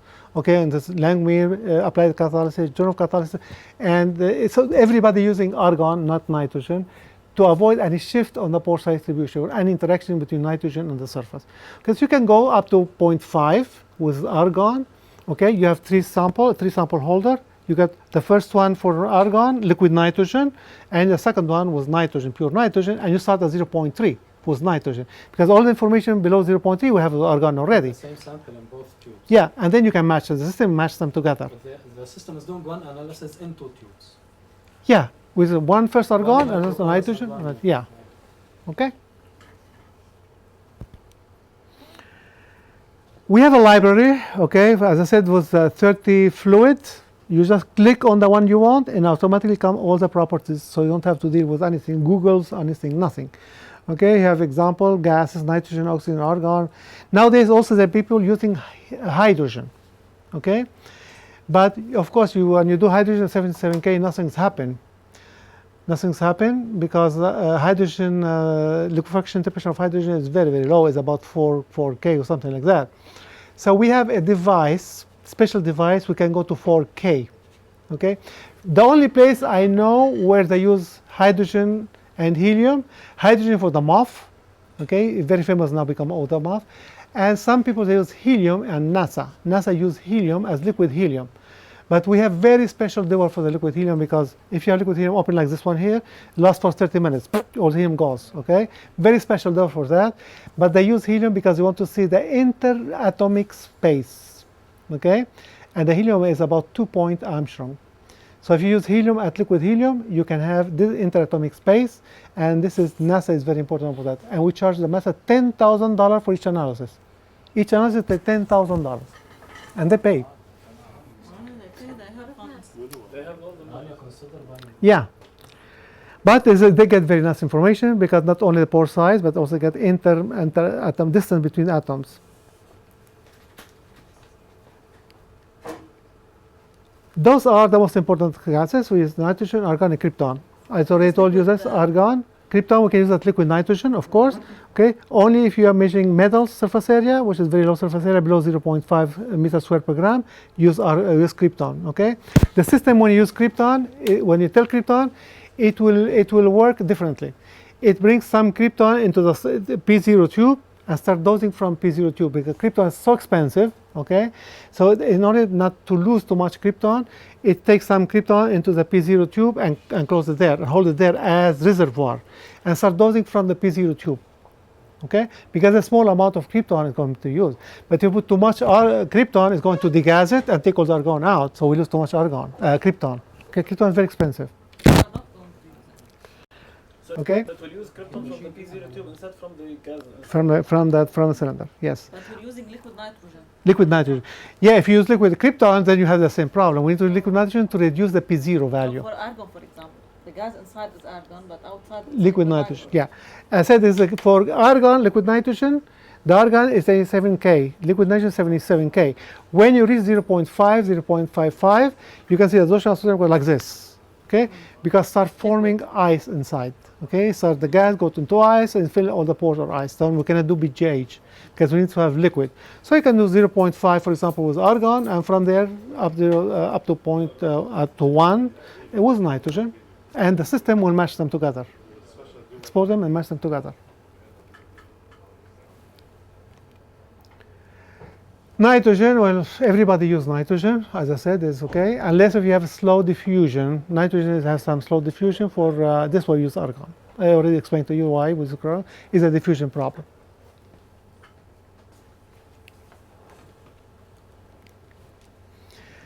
I already showed you this is, you see confinement between ZSM5 and formaldehyde. This is very nice adsorption isotherm measured in your system, okay? So you can go from 10 to minus 8 to 1 in logarithmic state. You can see, for example, the red one has smaller pores than the green one. So, sorry, the value on the y-axis, what is it? Pore size? Volume absorption. Here, Y-axis. our the volume adsorbed. Volume absorption. Yeah, the adsorption isotherm is always the volume adsorbed as a function of reservoir pressure or as a function of the T value for T plus mass. The machine here gives us the amount of nitrogen absorbed in moles. Oh, you can do it because if you have a function, you can tell moles or milliliters or whatever you like. Change the setup. Of so course. The machine reports it in centimeters. And even if it's already done, you can, of course. Yeah, the setting you can change. Well, it does not know. Okay. Now, not many people like to have moles. People like to see milliliter because, namely, when you report the paper, it's just milliliters. Okay, I said this is argon. This is the same thing as I already explained. So this is why the difference between argon and nitrogen. Okay, this is the difference between argon and nitrogen. You see the difference, how different they are? See, always the nitrogen give you smaller pores than they are because the interaction between the nitrogen, the dipolar moment, with the surface of the solid. Especially when you have micropores, you have very high surface energy inside, so the nitrogen will interact very strongly. Okay, so always shift. So if you like to really know the micropore distribution, you should not use nitrogen, argon. Okay.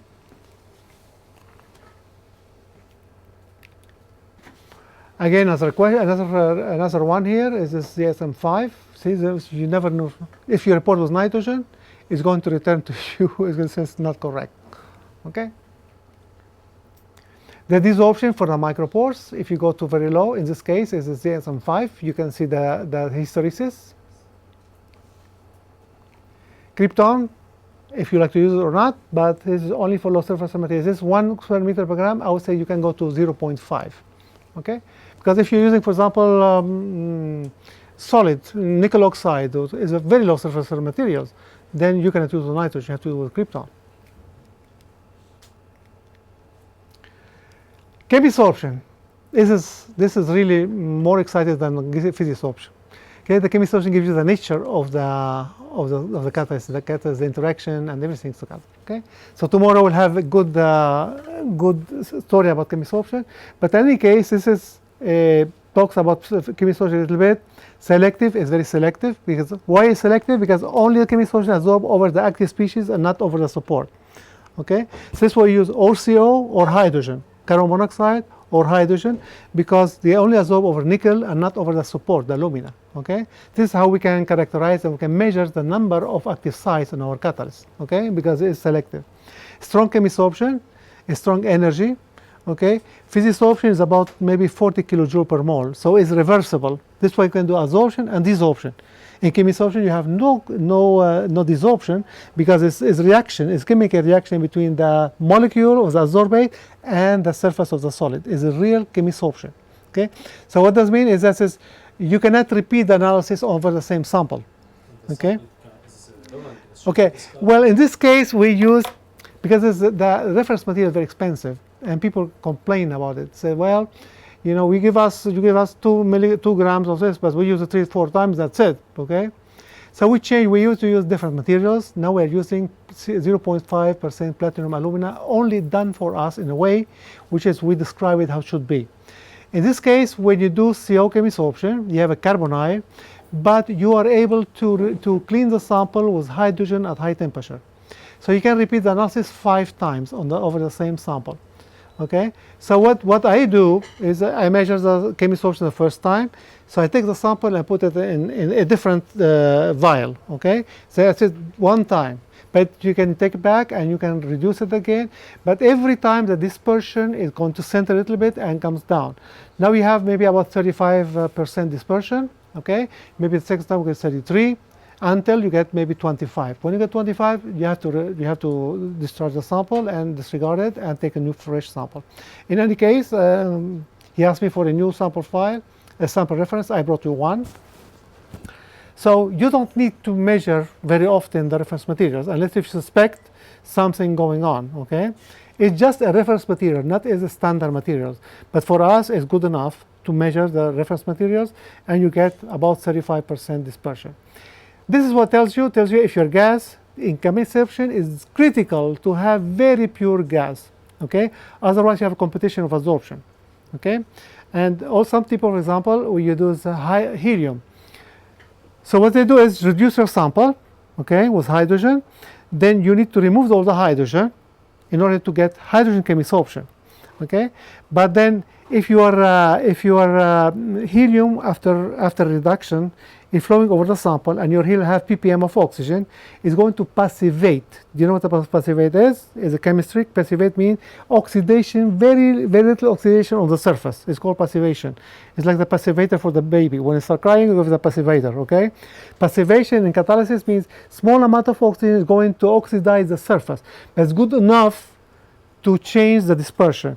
So when we do CO, for example, the CO will absorb, but CO with platinum, for example, is oxidation. The CO will react with the oxygen to give you CO2. So you got CO absorb and CO2, so you got dispersion 200%. And people is very happy because you get 200% dispersion. Okay?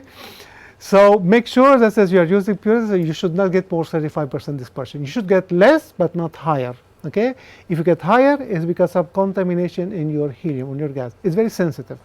Okay, so no reversibility. Only you can reversible the Physisorb by the support, but not the active sites. If you have nickel, you have platinum, you have carbonyl, you cannot remove it. It's a chemical reaction, not adsorption. It's a real chemical reaction.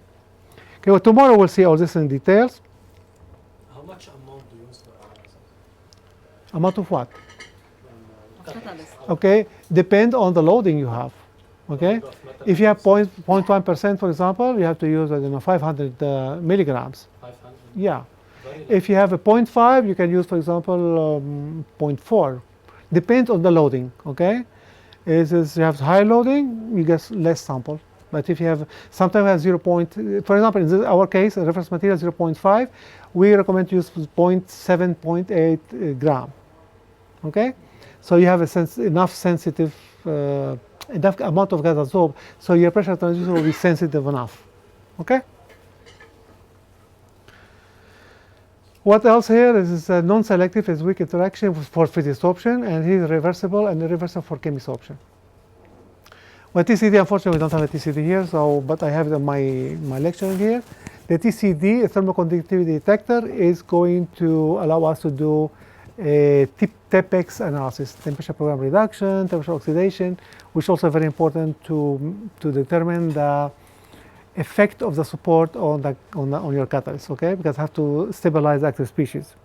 But anyway, I will show it to you. It is here. We use this is how what kind of gas you use for your analysis. For example, ammonia to measure acidity. Not always the active species are nickel, molybdenum, or metals. The FCC catalyst, for example, fluid cracking catalyst is acidity.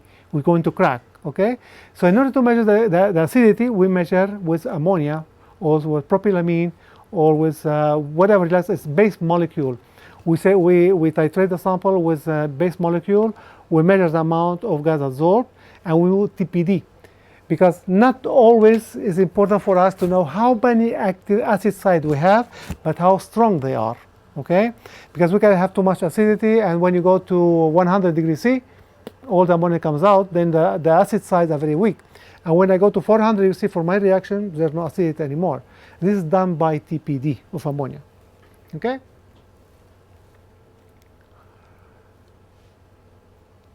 Well, this is some of the results we already showed us. This is, you see how important it is, the adsorption isotherm. Well, it's just repeating exactly what we have seen before. Okay, how to make surface area. You have my presentation, you have my books, and all the equations are there. Okay, so the only thing you have to know how to apply one equation or another equation. Some people use CO2 as adsorbate. Okay, CO2 can be used very fast, very easily, and much faster than nitrogen. But CO2 does not give you any distribution of pores. Give you a Gaussian, so like this, like a bell distribution. If you have 2 or 3 pores, you will not see them. Okay, but it's very fast. I'm not interested about the distribution, but only average pore size. CO2 is very fast. Okay, so we use CO2 at 0 degrees C. So you have to just put ice water and measure CO2. Or people say use at 25 degrees C. Okay, you put just water, and very fast. It's maybe 2-3 hours you finish. For surface area? For surface area, pore volume. Same value in terms of surface area like nitrogen. Like nitrogen, okay, give you a micropore volume, okay, a micropore surface area, only for micropores, not for mesopore, not condensation. Okay, remember there's no condensation, no BJH. Okay, but for micropores, in order to use nitrogen, I like to have so much faster, I can use CO2. Okay, system is as I said, you can just click on it. It tells you the temperature should be about 0 degrees C, and you tell us the temperature. Only 2 temperatures, or 0 degrees C or 25 degrees C. And okay? use ice. You can use ice. The only things you have to understand that the P0 of CO2 is about 25,000 torr. So the system cannot measure it. Remember, the system only can measure up to atmospheric pressure. So you have to enter it. Okay? But the system, when you use CO2, it asks you the temperature, it tells you what the P0 is. Then you enter the P0, not measuring. So one guy was just, I said 3 weeks ago, called us and he said, I'm so upset, I have my problems, I cannot fix the system. Then what's going on? Just tell me what's going on. I was very, very upset. So while he was waiting for the system to measure P0 of CO2, 25,000. The system just aborted analysis. And the guy said, why is aborting the analysis? It's because he's measuring the P0, 25,000. So in this case, with the CO2, the 0 degrees C, 25,000, you enter the value of P0. Okay? So you remember, you're measuring from vacuum up to 760. 760 divided by the P0, 26,000 is 10 to minus 4, only for micropores. Okay? But give you good information about micropore volume and micropore distribution. Very fast. Okay? Well, okay, here are all the equations. I think we finished with this.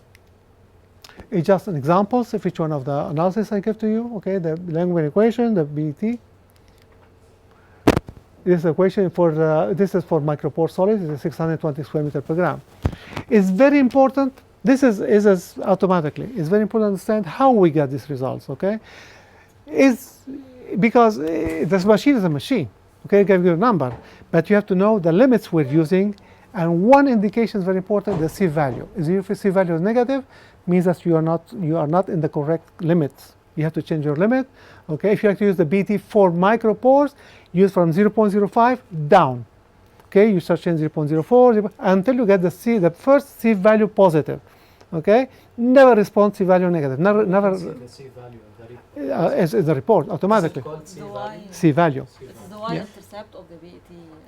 Yeah, curve. but the C value is there. Okay, so it is when I get into your reports, I can show you how to change it. Okay, so you just change it and go to C value positive. Okay. How what's the time is now?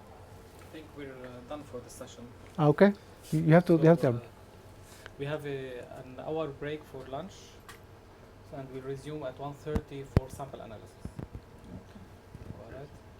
Okay, we're going to put a sample to run. Okay, and tomorrow we'll have the results. But we have examples inside the system, which I can show you one of the examples. So we can show it here. I can show you how to, because it's connected to the system.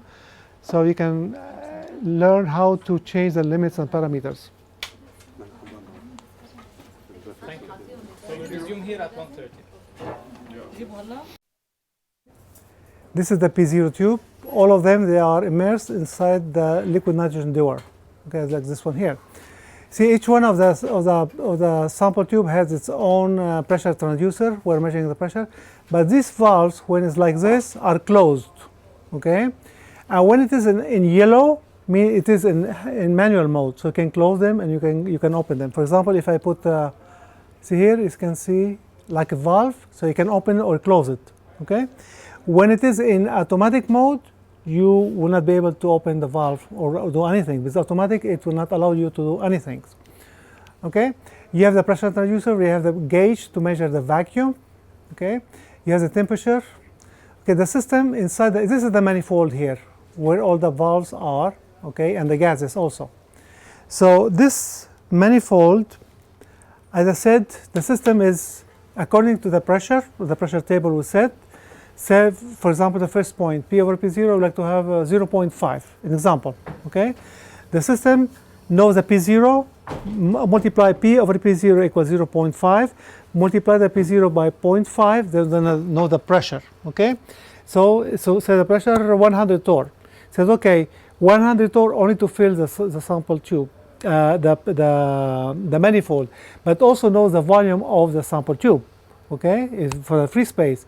Then it knows how much gas has to dose into the manifold first on the top. Okay, then it will equilibrate. PV equal nRT. So the temperature is very important. So it measures the temperature every second. So the temperature of the manifold inside every second is measured to correct for the volume. Okay, so we know the pressure, we know the R is constant, we know the temperature, we calculate the volume. Okay, so this is the volume inside the manifold. Then you have here a valve. See here a valve. Suppose I'm working with this sample tube. Then it knows the volume here. It opens this valve, and because the sample tube is under vacuum, the volume expands and the pressure drops. Okay, because the volume expanding and then the pressure drops. So we know the P1 at the beginning, then it will wait according to the equilibration time. We put 15 seconds, 20 seconds, until we reach the equilibration between below 0.05 and take P2. Okay, P1 V1 equal P2 V2. P1 is the initial pressure. V1 is the volume of the manifold, so we know how much the volume is calibrated. Okay, then P2 we know it. We know what the P2 is because it's going to measure. So we still have V2. V2 is equal to V1, the manifold volume, plus the free space, which is constant. This is why we have to have the volume on the liquid nitrogen all the time is the same. So the free space is constant. And the difference between V1 and V2 will be the volume absorbed by the sample. So it knows without this much, we left this much, and the difference between the pressure is the volume absorbed by the sample at that pressure. Okay, so we increase the pressure to second point, it will dose again, dose the sample and measure P2. Always P1, P2, P1, P2. Okay, so if we collect the volume, we collect the pressure, and this is the adsorption isotherm. As I said, is what is the definition of the adsorption isotherm is the most important thing, is a graphical design, presentation of the volume as a function of pressure. Okay, and the shape of the adsorption isotherm is a fingerprint of the texture. Okay, we see, for example, type 1 adsorption isotherm is micropores. We have type 2, we have type 4, we have type 3. So is the fingerprint of the texture of the solid. When we become expert, just by looking at the absorption isotherm, you can make all the calculation. You know the shape of the pore, you can measure surface area, you can measure pore volume, you can measure everything from the absorption isotherm.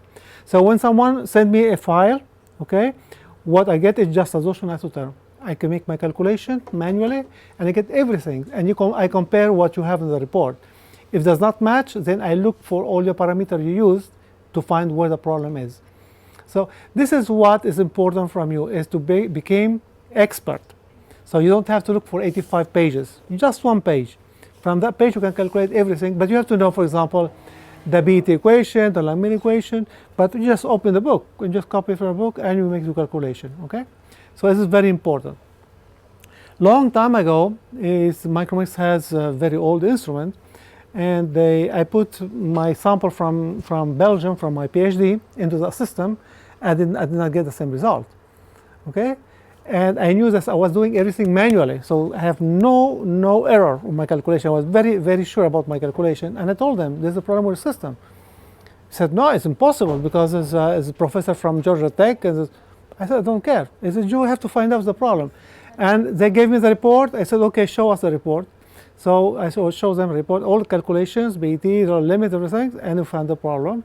The problem was because the equation of the BET take into account the size of the molecules, okay, which is 16.2 square meter, 10 to minus 20 square meter per 1 molecule. And it is not a big error, but it's because we're taking different size of the molecule, we get different surface area. So we knew that it's very important when you get error, the first thing you have to look is the size of the molecule of nitrogen. In our case, it's fixed to 16.2, but you can change it, okay? Because some people in Holland, for example, it's not 16.2, it's 15.8.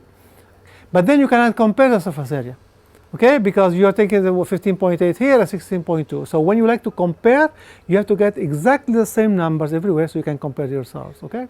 So, but we found out this is, if you make a mistake on anything in there, you get a different result on the surface area. So this is how we, like I said, is just dose into the sample tube, and we calculate the volume absorbed at any given pressure, and we get the absorption isotherm. Okay, as you can see here, you have pressure transducer inside the system, and this one here is, so you have two pressure transducers. You see here is higher than this one here. So this 2 and 1 are the micropores. Okay, because the micropores, we have 0.1 pressure transducer. Why we have this small one? Because we are dosing very small amount of gas. If we dose very small amount of gas and your pressure transducer is 10 torr, it will not accurately measure the small amount of gas absorbed. Okay, so we need to have very, very accurate and very sensitive pressure transducer to determine the small amount of gas. So this is when you go from mesopore to micropores, we have to add a pressure transducer to the pores here to 0.1 microns. Okay, this is, as I said, the manifold, this is the vacuum, the temperature, and the temperature of the manifold is measured every second, and the ports, which one is this, and this is the P0, okay? So you can change from kPa, I don't know, you ask for how to change it, very easy. Okay, you change here.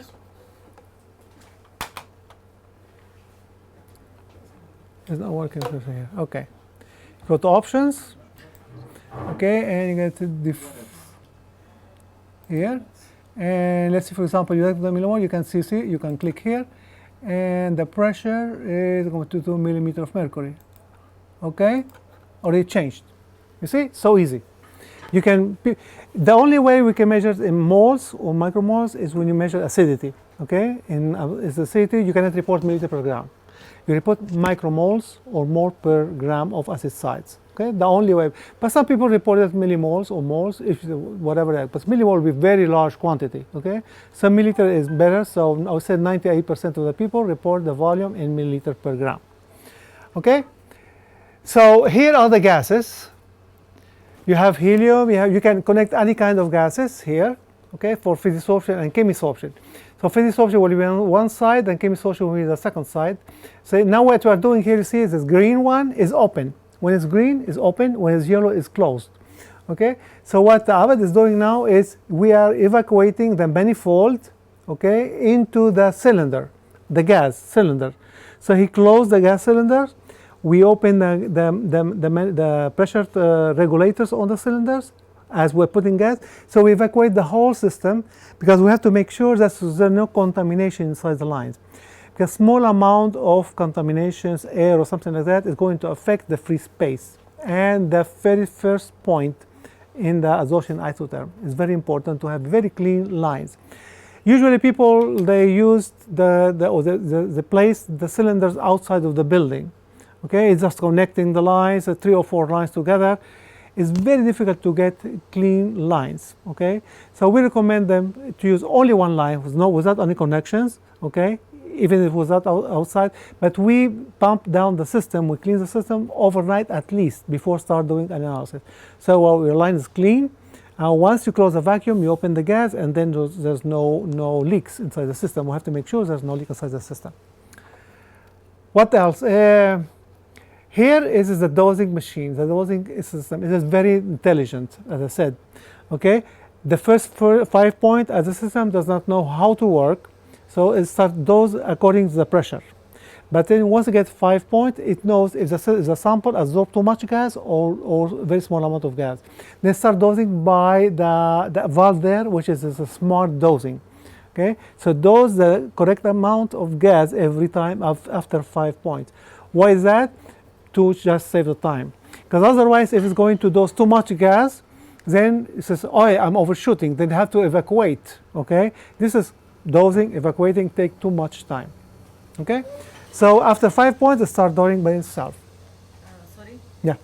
I wrote a sample, but it's only 8 milligram. It's okay? It's zero, zif. Kind of Is what, because more than enough. If you were able to weigh 8 milligram, was yes, great. It's all the sample I have. Okay, you can do it.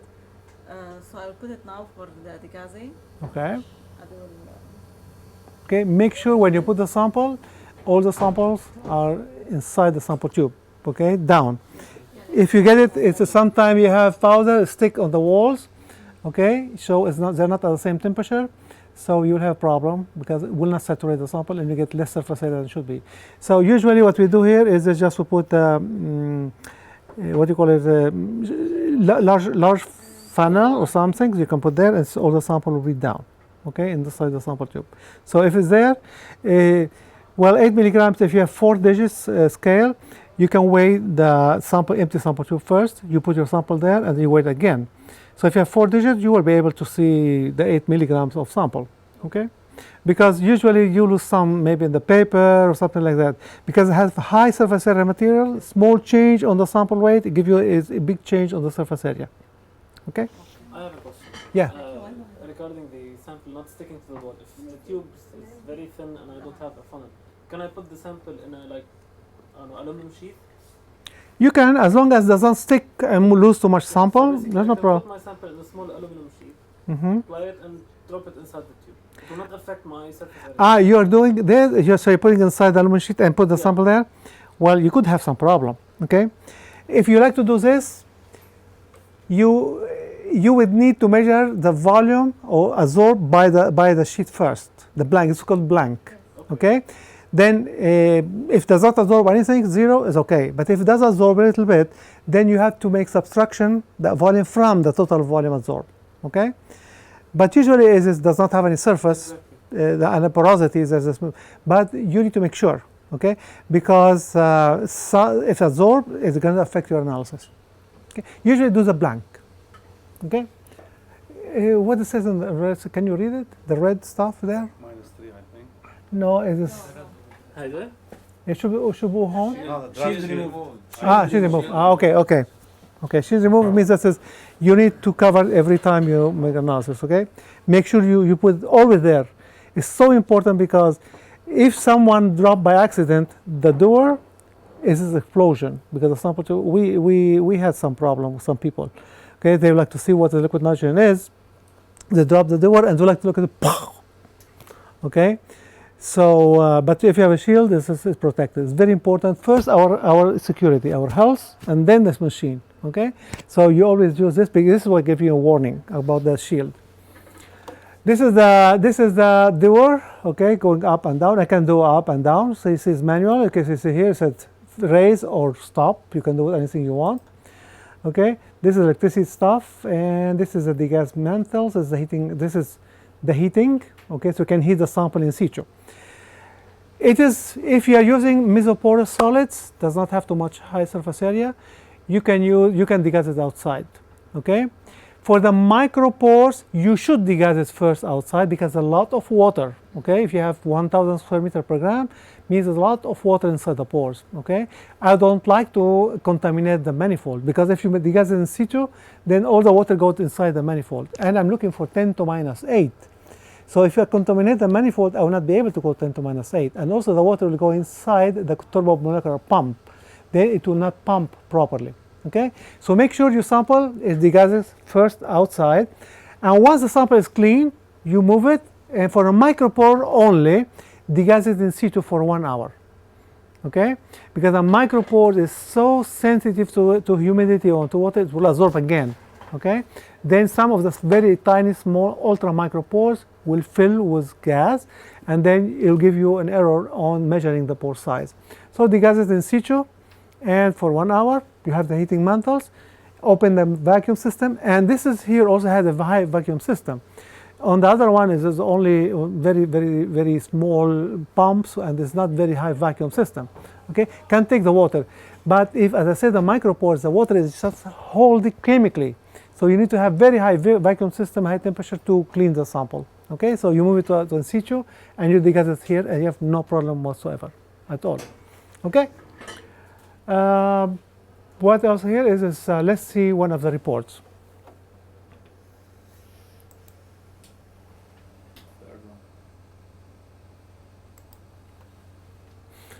Let's see what you have. Nitrogen blank, nitrogen blank. Well, this is chemisorption. I cannot see very well here. There's one named reference material with a date that we did on the installation. Nitrogen reference material should be this one here. Okay, this is how we fill up the sample file. So you put the name, the methods, how to do it. Okay, the names here, the sample name, that you put your sample name. Okay, the sample tube. Okay, you can put sample tube, you can edit, for example. And you see, for example, here the free space, you can enter the free space. Remember what I told you? If you would like to save some time, once you measure the free space for the first tube, you measure for A, and then you can enter the free space here. So the sample will not be measured, will not see helium, and this is a big deal. So it saves time and does not contaminate the sample with helium. Then the sample mass, the density. If you are interested to know the volume of the small amount of sample, you enter the density. It knows the mass, the density. It calculates the volume, and takes the volume from the empty sample tube. It will correct for it. Okay, but you will see the volume is so small compared with the volume of the sample, so it will not affect maybe 0.2%, which is nothing. Okay, automatically collected. This is very important. So the system will follow the methods automatically, so you don't have to do anything. Degassing, this is how you tell how to degas the system. You can degas it automatically. So you have a degas system. You see here you have two options. This is very important, and nobody uses it. Okay, as I said, the sample has water. So if it's micropores, it's critical to go to 80 degrees first with 5 or 10 degrees per minute, and wait for at least 10 or 15 minutes. So the vacuum will take all the water starts evaporating, okay, and goes out. If you put directly to 500 degrees C, you can break. What we call is a sintering of the textures. Sintering means anything breaking. So the small pores will break because the pressure go 500 times the volume of the water and can break the pores. Okay, so it's very important to do these two things. Mesopores, no problem. For micropores, critical. Okay, so you can insert, you can delete whatever you like on the temperatures here. That's no big deal. Analysis conditions. Here you can set, for the analysis condition I said, you can put the range, what you like to do. Otherwise, you have to put 100 times. Or not, we put first point and the last point and insert the number of points you need. Okay, for example, you insert here. Okay, and so you see inserting, but you can insert between a range 0.0005 and 0.99. It will fill the pressure threshold table for you. Here you have the dosing. If you like to dose, as I said, you cannot put anything to dose like crazy, you know. You need to know what you're dosing. So if you dose very little and the sample absorb too much, you can last for one month, because you're dosing 1 milliliters and you have high surface area materials. You're going to dose and dose and dose and dose, and people start complaining. Of course, that doesn't get to first point because the sample is absorbing too much and the dosing very little. So the only way to know how to dose is to measure the first point, 1 point at 0.3 relative pressure, and see how much volume absorbed. And then I said you have 100 milliliters. I said I would like to have 50 points. Send you with dose 2. Okay? Then 2 is going to be 50 points up to 0.05. You like to have 5 points, 20. So you can tell how many points you need for the dosing. But if you put dosing 1 milliliters, you're not going to have 100 points before the 0.05. It's going to take too much time, long time. Okay?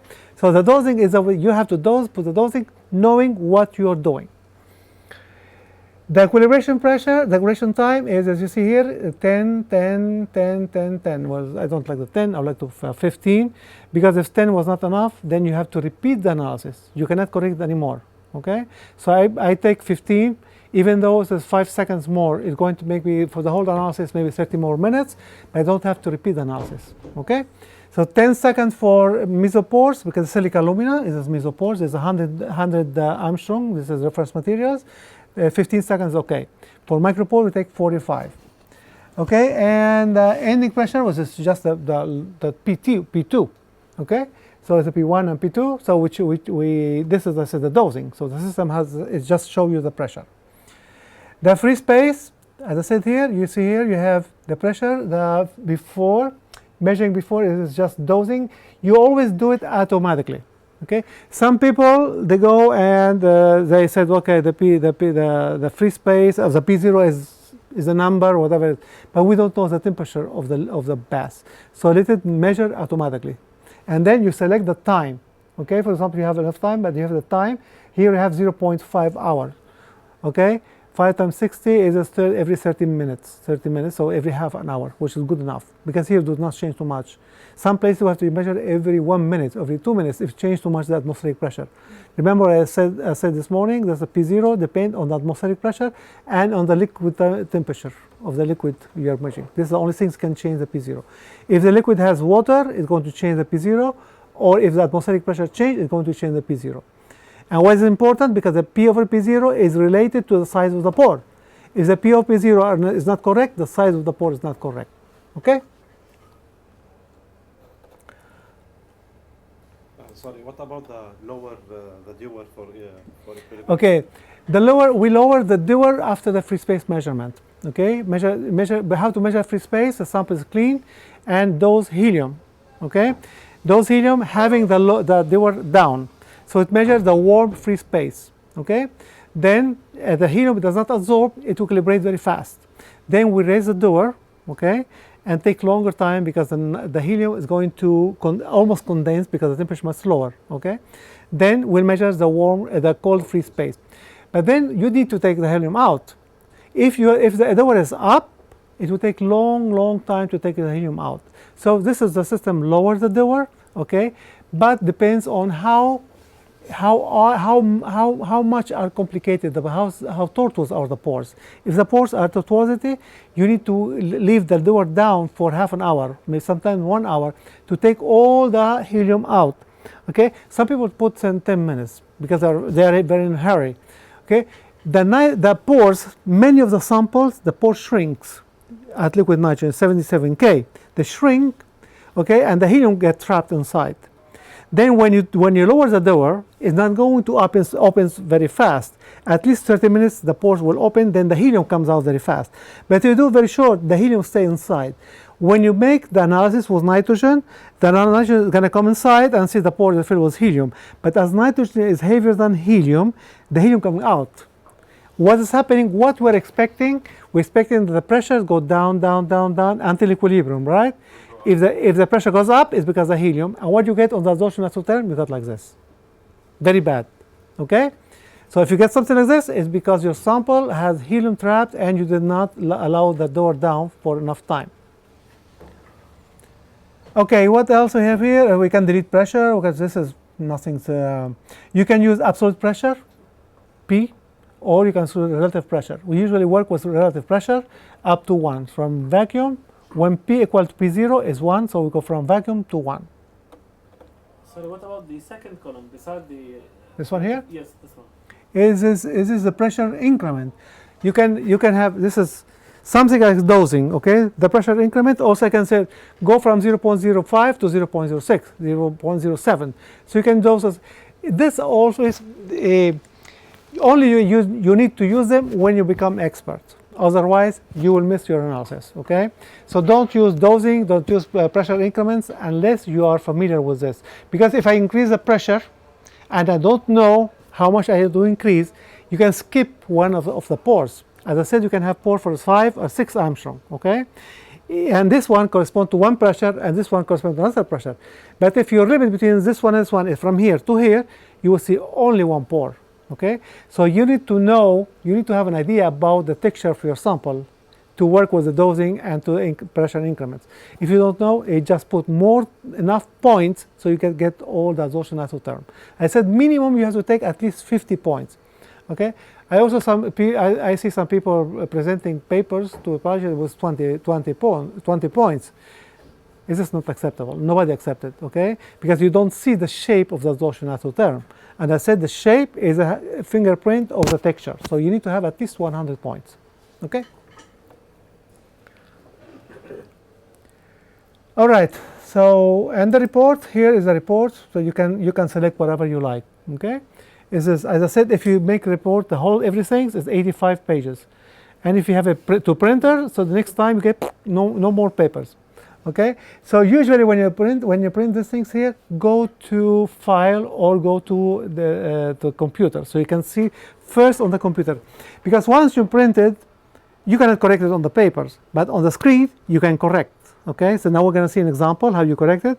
And once you are sure about your parameters, then you can print the page you want.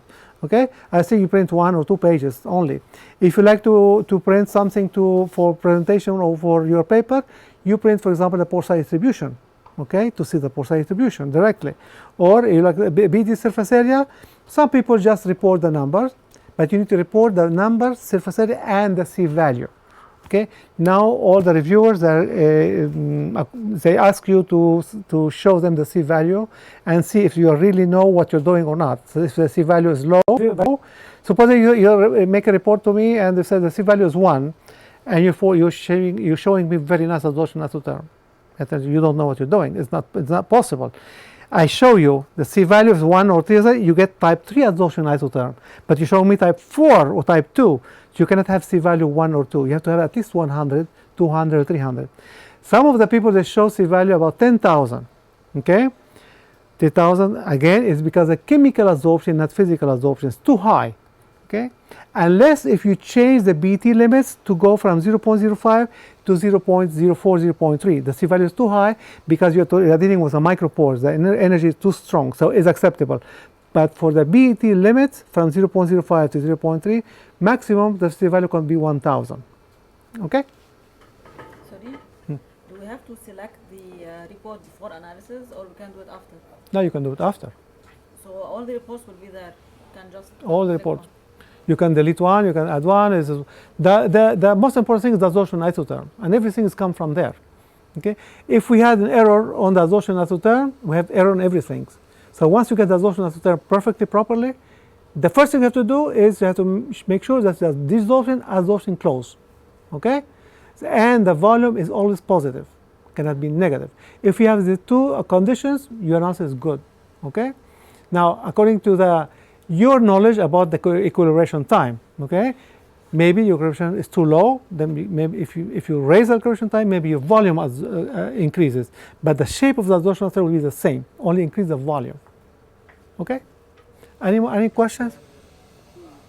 If you don't ask questions, you're going to sleep. Okay? And if you sleep, I sleep too. We'll get an error. Okay, I'm going to see if I can have, no.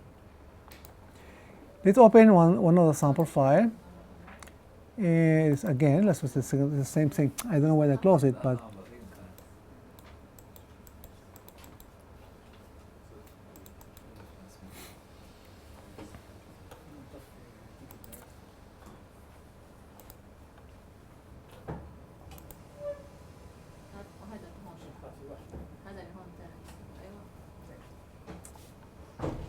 think this is not completed. not what you're saying. There's no results. لا complete تحتها كان completed.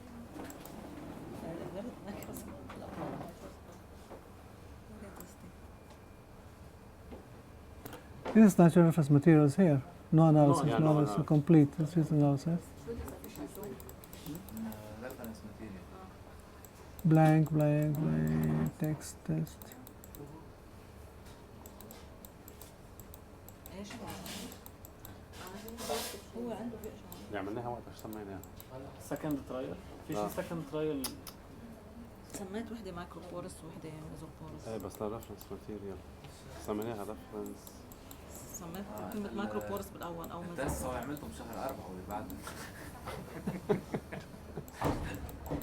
زيولايت زيولايت ريفرنس. انت مسماهم باسم سيليكا ايزي ده حط Which one is it? Just look for the one you want. في اسم عم تكبر الويندو هيك شوف ما كده بس اخذنا عم تبين تحت شيء الومنيوم ولا باسم الماتيريال. هيدي فوق تحتها هيدا في اللي فوق سيليكا الومنيوم. Yeah, open this one here. Okay, here it is.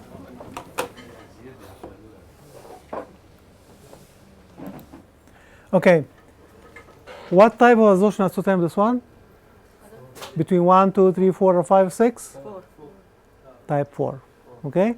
What does it mean type 4? ميزوبورس. Mesoporous materials. See, this is the first information you get directly from this one here. Okay. So the mesoporous materials. Okay. So if we don't know the type of our material, we use the mesoporous pore. If you don't know that If I don't know if it's mesoporous or micropore? it's the first time I do the analysis. Okay. Which pore do I use?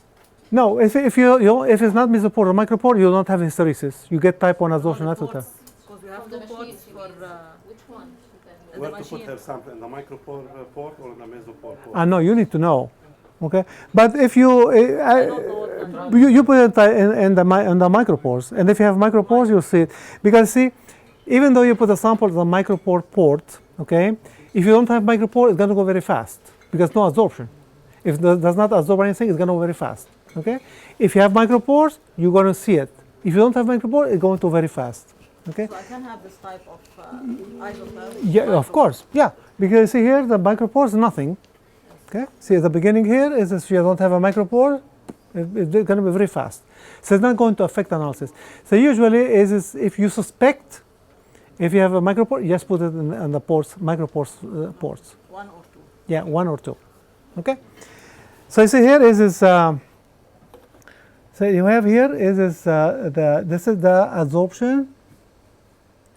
الاحمر اي Okay, this is desorption. Here is very important point. Why did it happen here? Okay, it is nothing to do with the instrument. It's just at that point the P0, because you have 0.995, you are very close to 1. Small change on the P0 because the system is still waiting for equilibrium. And that time the P0 changed maybe 2 torrs. Okay, what did happen instead to be P or P0 0.995, it went to 1.01. So above the 1, what would happen? You have condensation on the surface. See, not only for the pores, okay, but you have condensation on the surface. Here is very important, and this is ASTM. I wrote it on ASTM methods. Okay, this is maybe 20 years ago. Because how do you take the total pore volume? Okay, if you took the total pore volume in the red one, you get overestimation because you get small amount of gas here. Sometimes it's huge. Okay, we start condensing because does not measure the P0 at this time. Only measures the P0 when it's reached equilibrium for that point. Before going to the second point, measure the P0. But still at the same point, dosing because the P0 change. Okay, so what's happening in this case? Your total pore volume, you can select it on the first point after when start the hysteresis. Okay, so you can see here, for example, when it comes down, there's no hysteresis. Okay, because the nitrogen is absorbed on the surface. Only we have hysteresis when the nitrogen is inside the pore. So you select the total pore volume as the first point of the desorption isotherm when the hysteresis starts. Okay? So in this case, I will take so you don't have points here, okay? But we'll take this point here in the desorption as my total pore volume.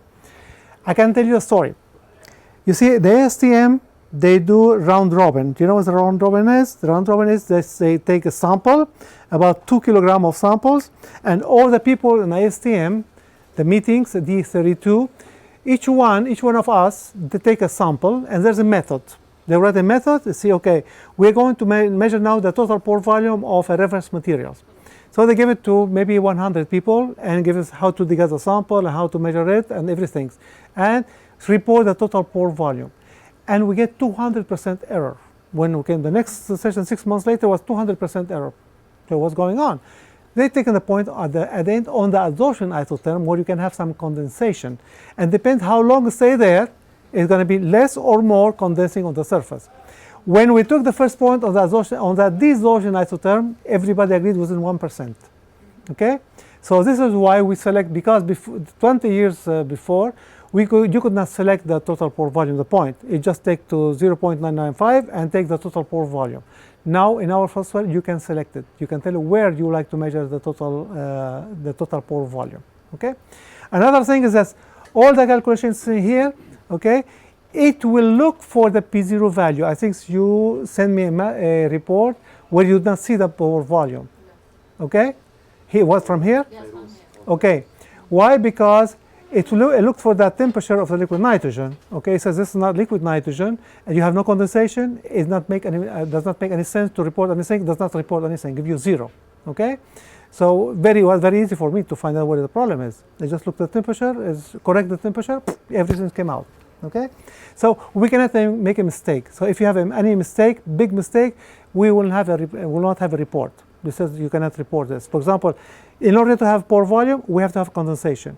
And in order to have condensation, the temperature should be 77 K if it's nitrogen, 87 K if it's argon. System will look to these things, so it does not make error on these things. Okay, so in this case, you select this point here, said okay, the first one, but does not know if there's condensation or not.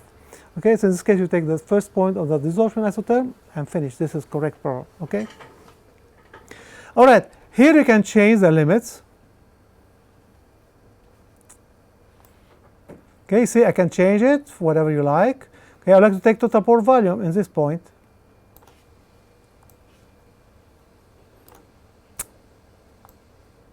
In this point, for example, okay? This is where there's nothing coming out yet, okay? So my total pore volume here or here is the same, but not here, okay? Not at one. So not at one, okay? So in order to avoid, if this happens very often, don't go 0.9995. Go to the point, for example, 0.985 is good enough, okay? Because after that, small change on the P0, the system will go above 1, they start condensing on the surface, okay?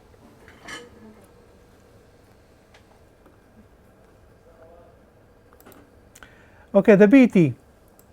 Okay, next point is the BT. As I said, the BT is between 0.5 to 0.3. Here you have a straight line. But if you like to change it, you can change it very easily. You can change limit here directly.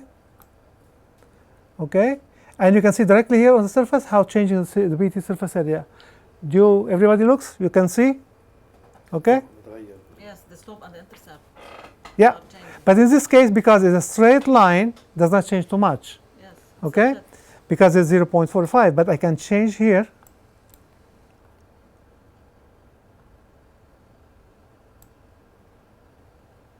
And open like this.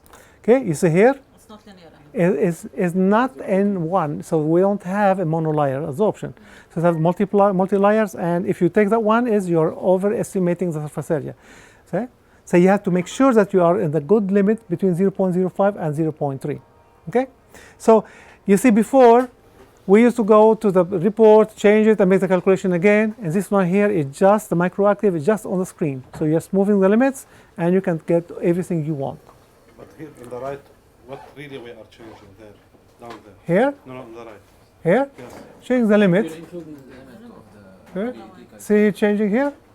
Okay, I need to make this is the maximum points here, 0.3. Okay? P over PZ. Okay. Okay, No, okay, but fine. your calculation is this is the adsorption isotherm. This is the calculation. This is the BET transformation. Okay, so it's a bit different to 0. This is I have to look for this one. But you can see here, if you get to this point here, is already above almost 0.3. But you go like here, is above 0.3. Okay, so you have to very sure is that you have this is called the multi-point adsorption isotherm. Okay, this is the BET limits. Okay, here is a Rouquayrol. Are you aware about the Professor Rouquayrol? No. No, not you. Okay, Professor Rouquayrol, Madame Rouquayrol.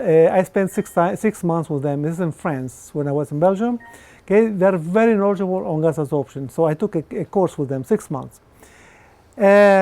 He said, okay, you can go to 0.3, but sometimes you don't know where the condensations take place. So he did some equations with called the Rouquayrol here, and he tells you only you can get the BT, the correct BT, if your limits here does not go in negative.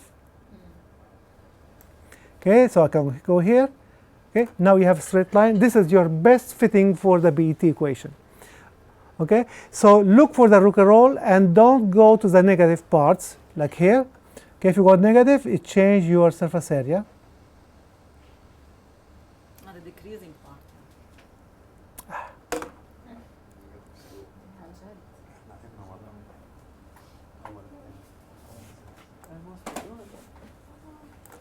See here, 1 to 165 from 175, because you get the negative there.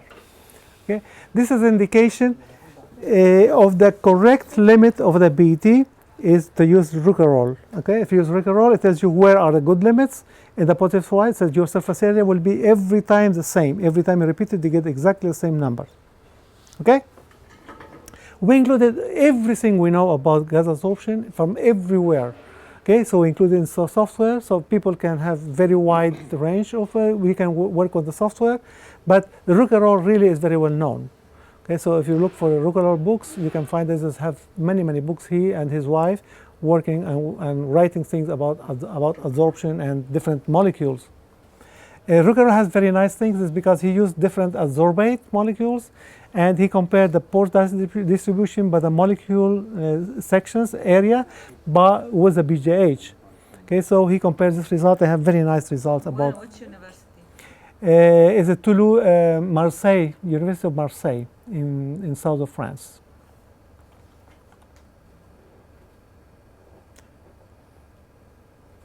I can catch this very fast. Okay, so this is your limit, and this is 174. You see, you're losing 10 square meter per gram if you're not taking the correct limits. Here we have only 3 points. That's okay. Yeah, but, okay, but you can lower this one here, no problem, if you have points. Okay, you see it will not change surface area because a straight line. See, once you get a straight line, there's no problem. If you don't get point of straight line, it's because you did not reach equilibrium. Okay, you should have a straight line like this one here. Okay, so I'll give you here you can see the C value. This is very important. C 152. Okay, it's not negative. Okay, and correction coefficient 0.9999. So it is very nice. Intercept and the slope and the BT surface area.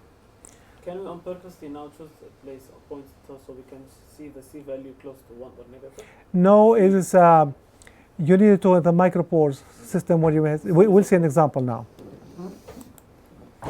Okay, the T-plot analysis. Here in the T-plot analysis is 0 because no micropores. Okay, you can see here the T-plot analysis is almost 0. It tells you there's no micropores. If we had a micropore, this one will be here. Okay, so the only way to know if you have micropore in your sample is to do the T-plot analysis. Okay, it gives you, if you have a volume, micropores will give you the micropore volume and the micropore surface area. Okay, there's a lot of equations here to do the T-plot analysis. Okay, there's many different theories. People said, well, I will correct the C value for this, or so many questions, but give you, I would say, small changes in the pore size distribution. But we put them here, all of them. So whatever you like to select, you can select them. Okay, but give you the same information, the same the micropore volume. But someone give you a little bit higher, another one give you a little lower. So it depends on you. Okay, so when we publish a paper and you do your analysis, you go according to one theory, and then you select it here. Okay, but when you publish your paper, you have to tell them what kind of methods you have used in your calculation. What is the standard one to use? Well, we use the Harkins and Jura. Harkins and Jura is 98% of the cases, and this is for mesopores. Okay? Repeat the name. Huh? Here it says, it's written Harkins and Jura. Blurry. Oh, well, okay, so, but it's there. It's there. Everything is there. Nothing from my memory. I have a very bad memory, okay? Everything's written here. And also, if you click on it, okay, you go to the, so you can see what it is, okay?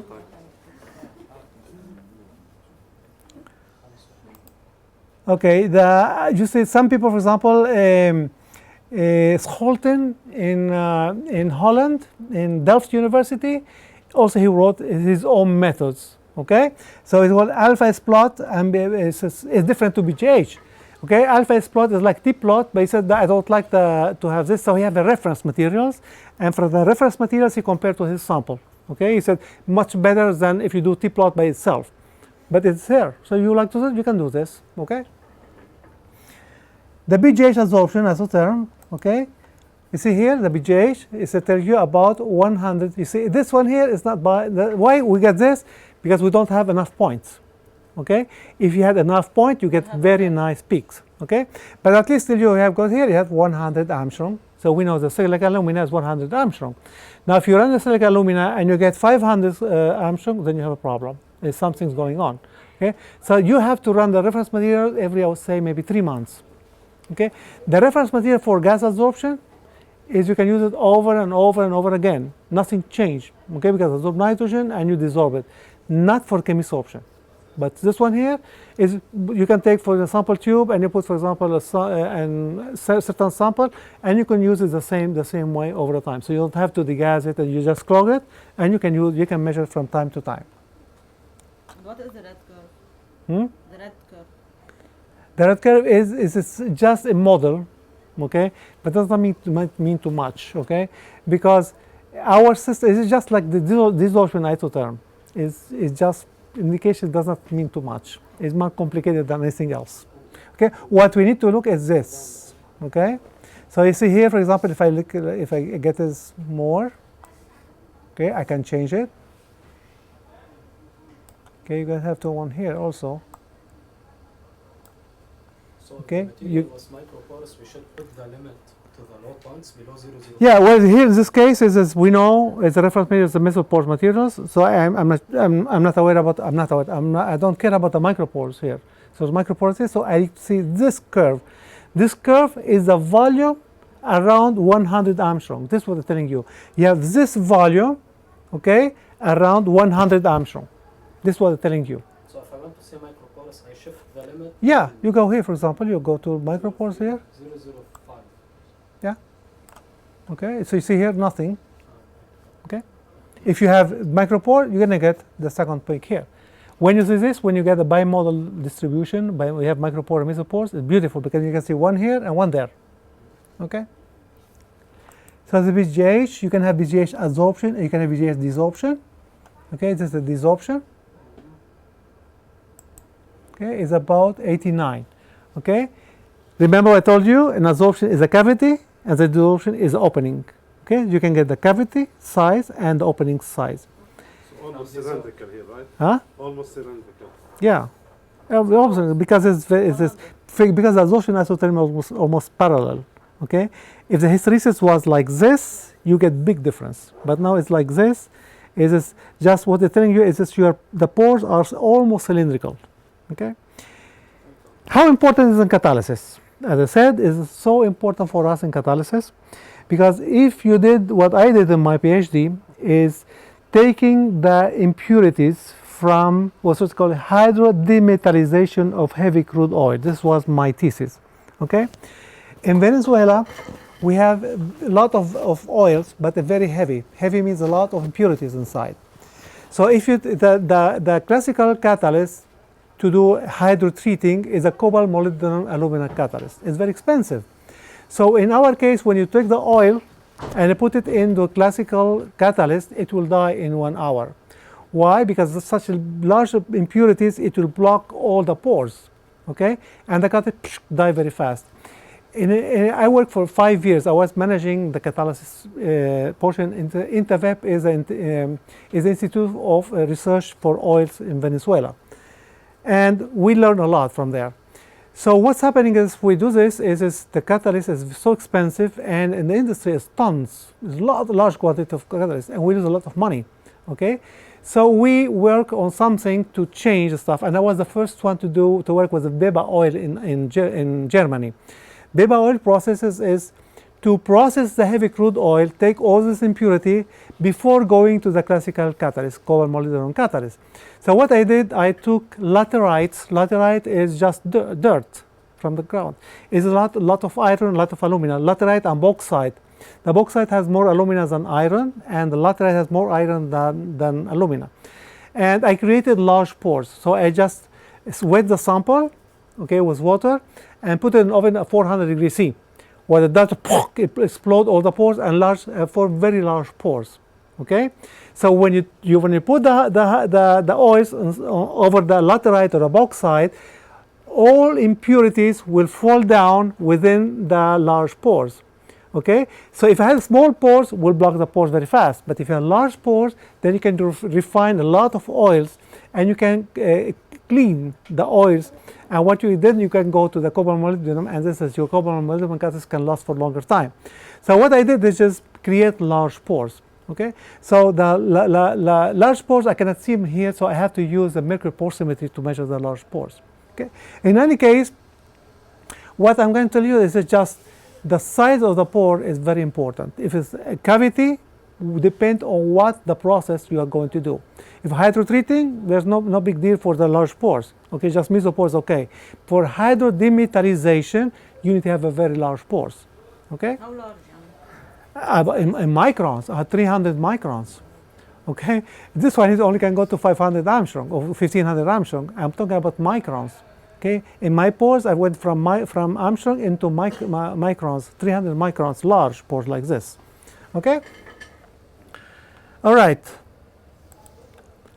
But I have all kind of techniques. You know, or you can see in the books, they are here. Okay. So this is, I cannot tell you take this one or take the other one because I cannot make a preference between the techniques. Okay. But if you have a preference for one technique, it is there. Okay, there's no one of technique exists nowadays. It does not have it here in our software. Okay, is what it says is non-local density function theory. This is everyone. You see here is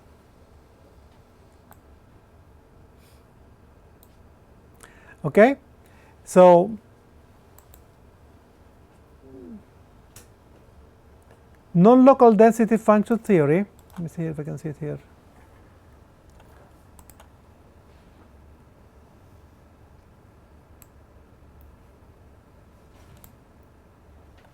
All right, what it tells you is if you have micropore and mesopore, is nice because you can have the whole distribution in one figures. If you don't have the local density function theory, you have to use Horvath-Kawasoy, for example, for micropores, and BGH for mesopores, and you cannot put them together because you have a difference, lag between them, and people don't like this. So the non-local density function is very highly recommended to be used, okay? Only for the pore size distribution from micropore and mesopore. If you don't have micropore, you can use the BGH without any problem, okay? Because the non-local density function it will not measure very well the mesopores if you don't have a micropore. You have to have the whole corrections, okay? So in this case, it's telling you is 10 to minus 2 the regularization. As I said, if you don't have micropore, it does not give you too much information. Okay? You don't have. So at the same curve, we shifted between the limit of the micropore and that of the Yeah. mesopore. It gives me two readings. Yeah. Two distributions. Yeah. Well, you can see if you have three, for example, not only by model, three models. Okay? You can see first one, second one, and third one. Okay? So if you have BGH, you don't see the micropores. If you have Horvath-Kawasoy, you don't see the mesopores. But on non-local density, you see everything. Okay, this is the advantage of it. Okay, what else is this DFT pore size distribution? Before you changed the limit, it was upward peak, now it's downward. What does this mean? Was not the pore size, was a regularization. Was not this is the pore size distribution. Let's see if I can see anything here. You see here it says regularization. So it says here the very straight regularization is not seeing any pores, because I don't know why, but it does not have a micropores.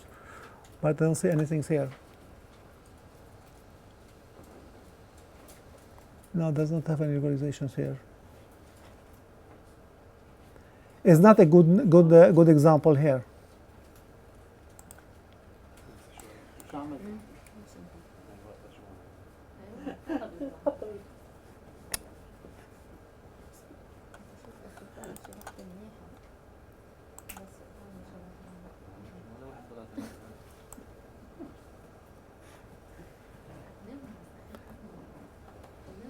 كل 5 مرات تقطع واحد منيح. ولا منيح اذا كان 5 مرات، نحن تعبنا ما كنا نقطع واحد منيح. بالخير.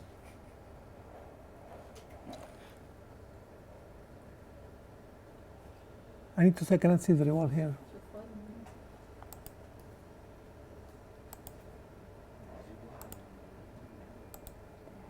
Okay, I need to select this is cylinder or slit. No, this should be cylinder. Okay, and models. Okay, see, you need to select the gas you're using, okay, because the regularizations take into account the gas you're using, okay, which is nitrogen. If you don't select it, it will not see anything, okay. See here, since the Halsey thickness curve, you can have the nitrogen, okay. See here is a distribution, and you have very large pores here. You don't see it very well, and this is your regularization, which give you 2 inflection points. I mean, you have 2 pores, even though we don't see them on the BGH. Okay, you have 3. You have 1 here, very small. Okay, but your pore size could be by model, or maybe you did not take enough points, so it's not sensitive enough. This is why I'm saying you take 100 points, so you have enough points to get good results. Okay, but in any case, if you have micropores, you also will see them there. Okay, so in this case, you can see the whole adsorption isotherm. But in order to see it, you need to put the gas you're using and the model you're going to use. The peak at 100, we saw the VGH. Yeah. Not here. Or we have to move the limit. You have to, you selected the models here. This is, okay, you have, for example, here 90.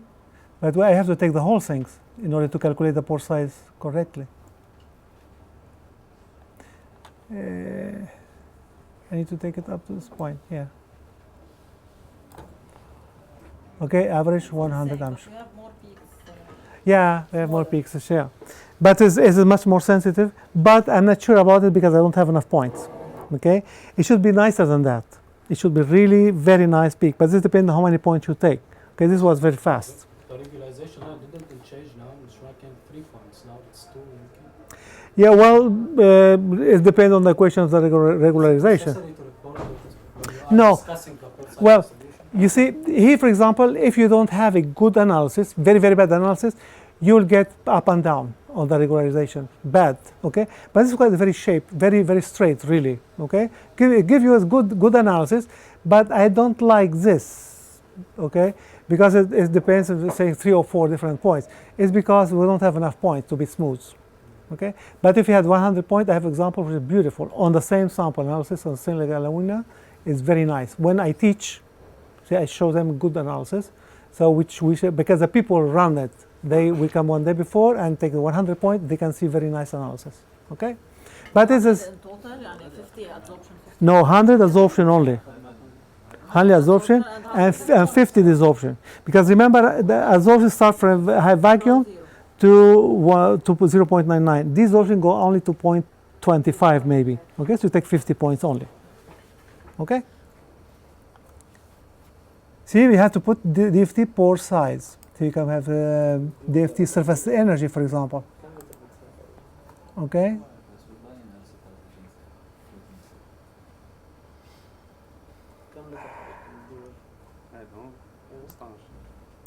Okay. So it does not show any surface area, surface energy, classical. لا اكيد لا اكيد اقل اكيد مش 5 هيك شيء. Does not measure any surface area because does not have no models. See, One thing, remember what I told you, you need to download the models. It says you don't have any models in your software here. Okay? If I don't have any models, does not have any energy, does not have idea about the shape of the pore. This is why it's so important. The first thing you have to do is to insert your serial number of our web page and get a password and download all the models. Okay, so you can select the model. I can give you all the information about your sample. Okay, this is the first thing you have to do. هلا بنزلكم اياها نزلنا السوفت وير هلا This is Dubinin Radishkevich. Okay, Dubinin Radishkevich is here in this case does not have any meaning. Dubinin Radishkevich is used for CO2. Okay. Those are scientists in Russia, in Novosibirsk, which I've been there several times with them. Okay, but this is only done for CO2. For nitrogen, has no meaning. Okay, but they are there. Well, there's so many of the equations here. This also have your defined system. If you have, for example, models, okay, and a equation, you can also place it here.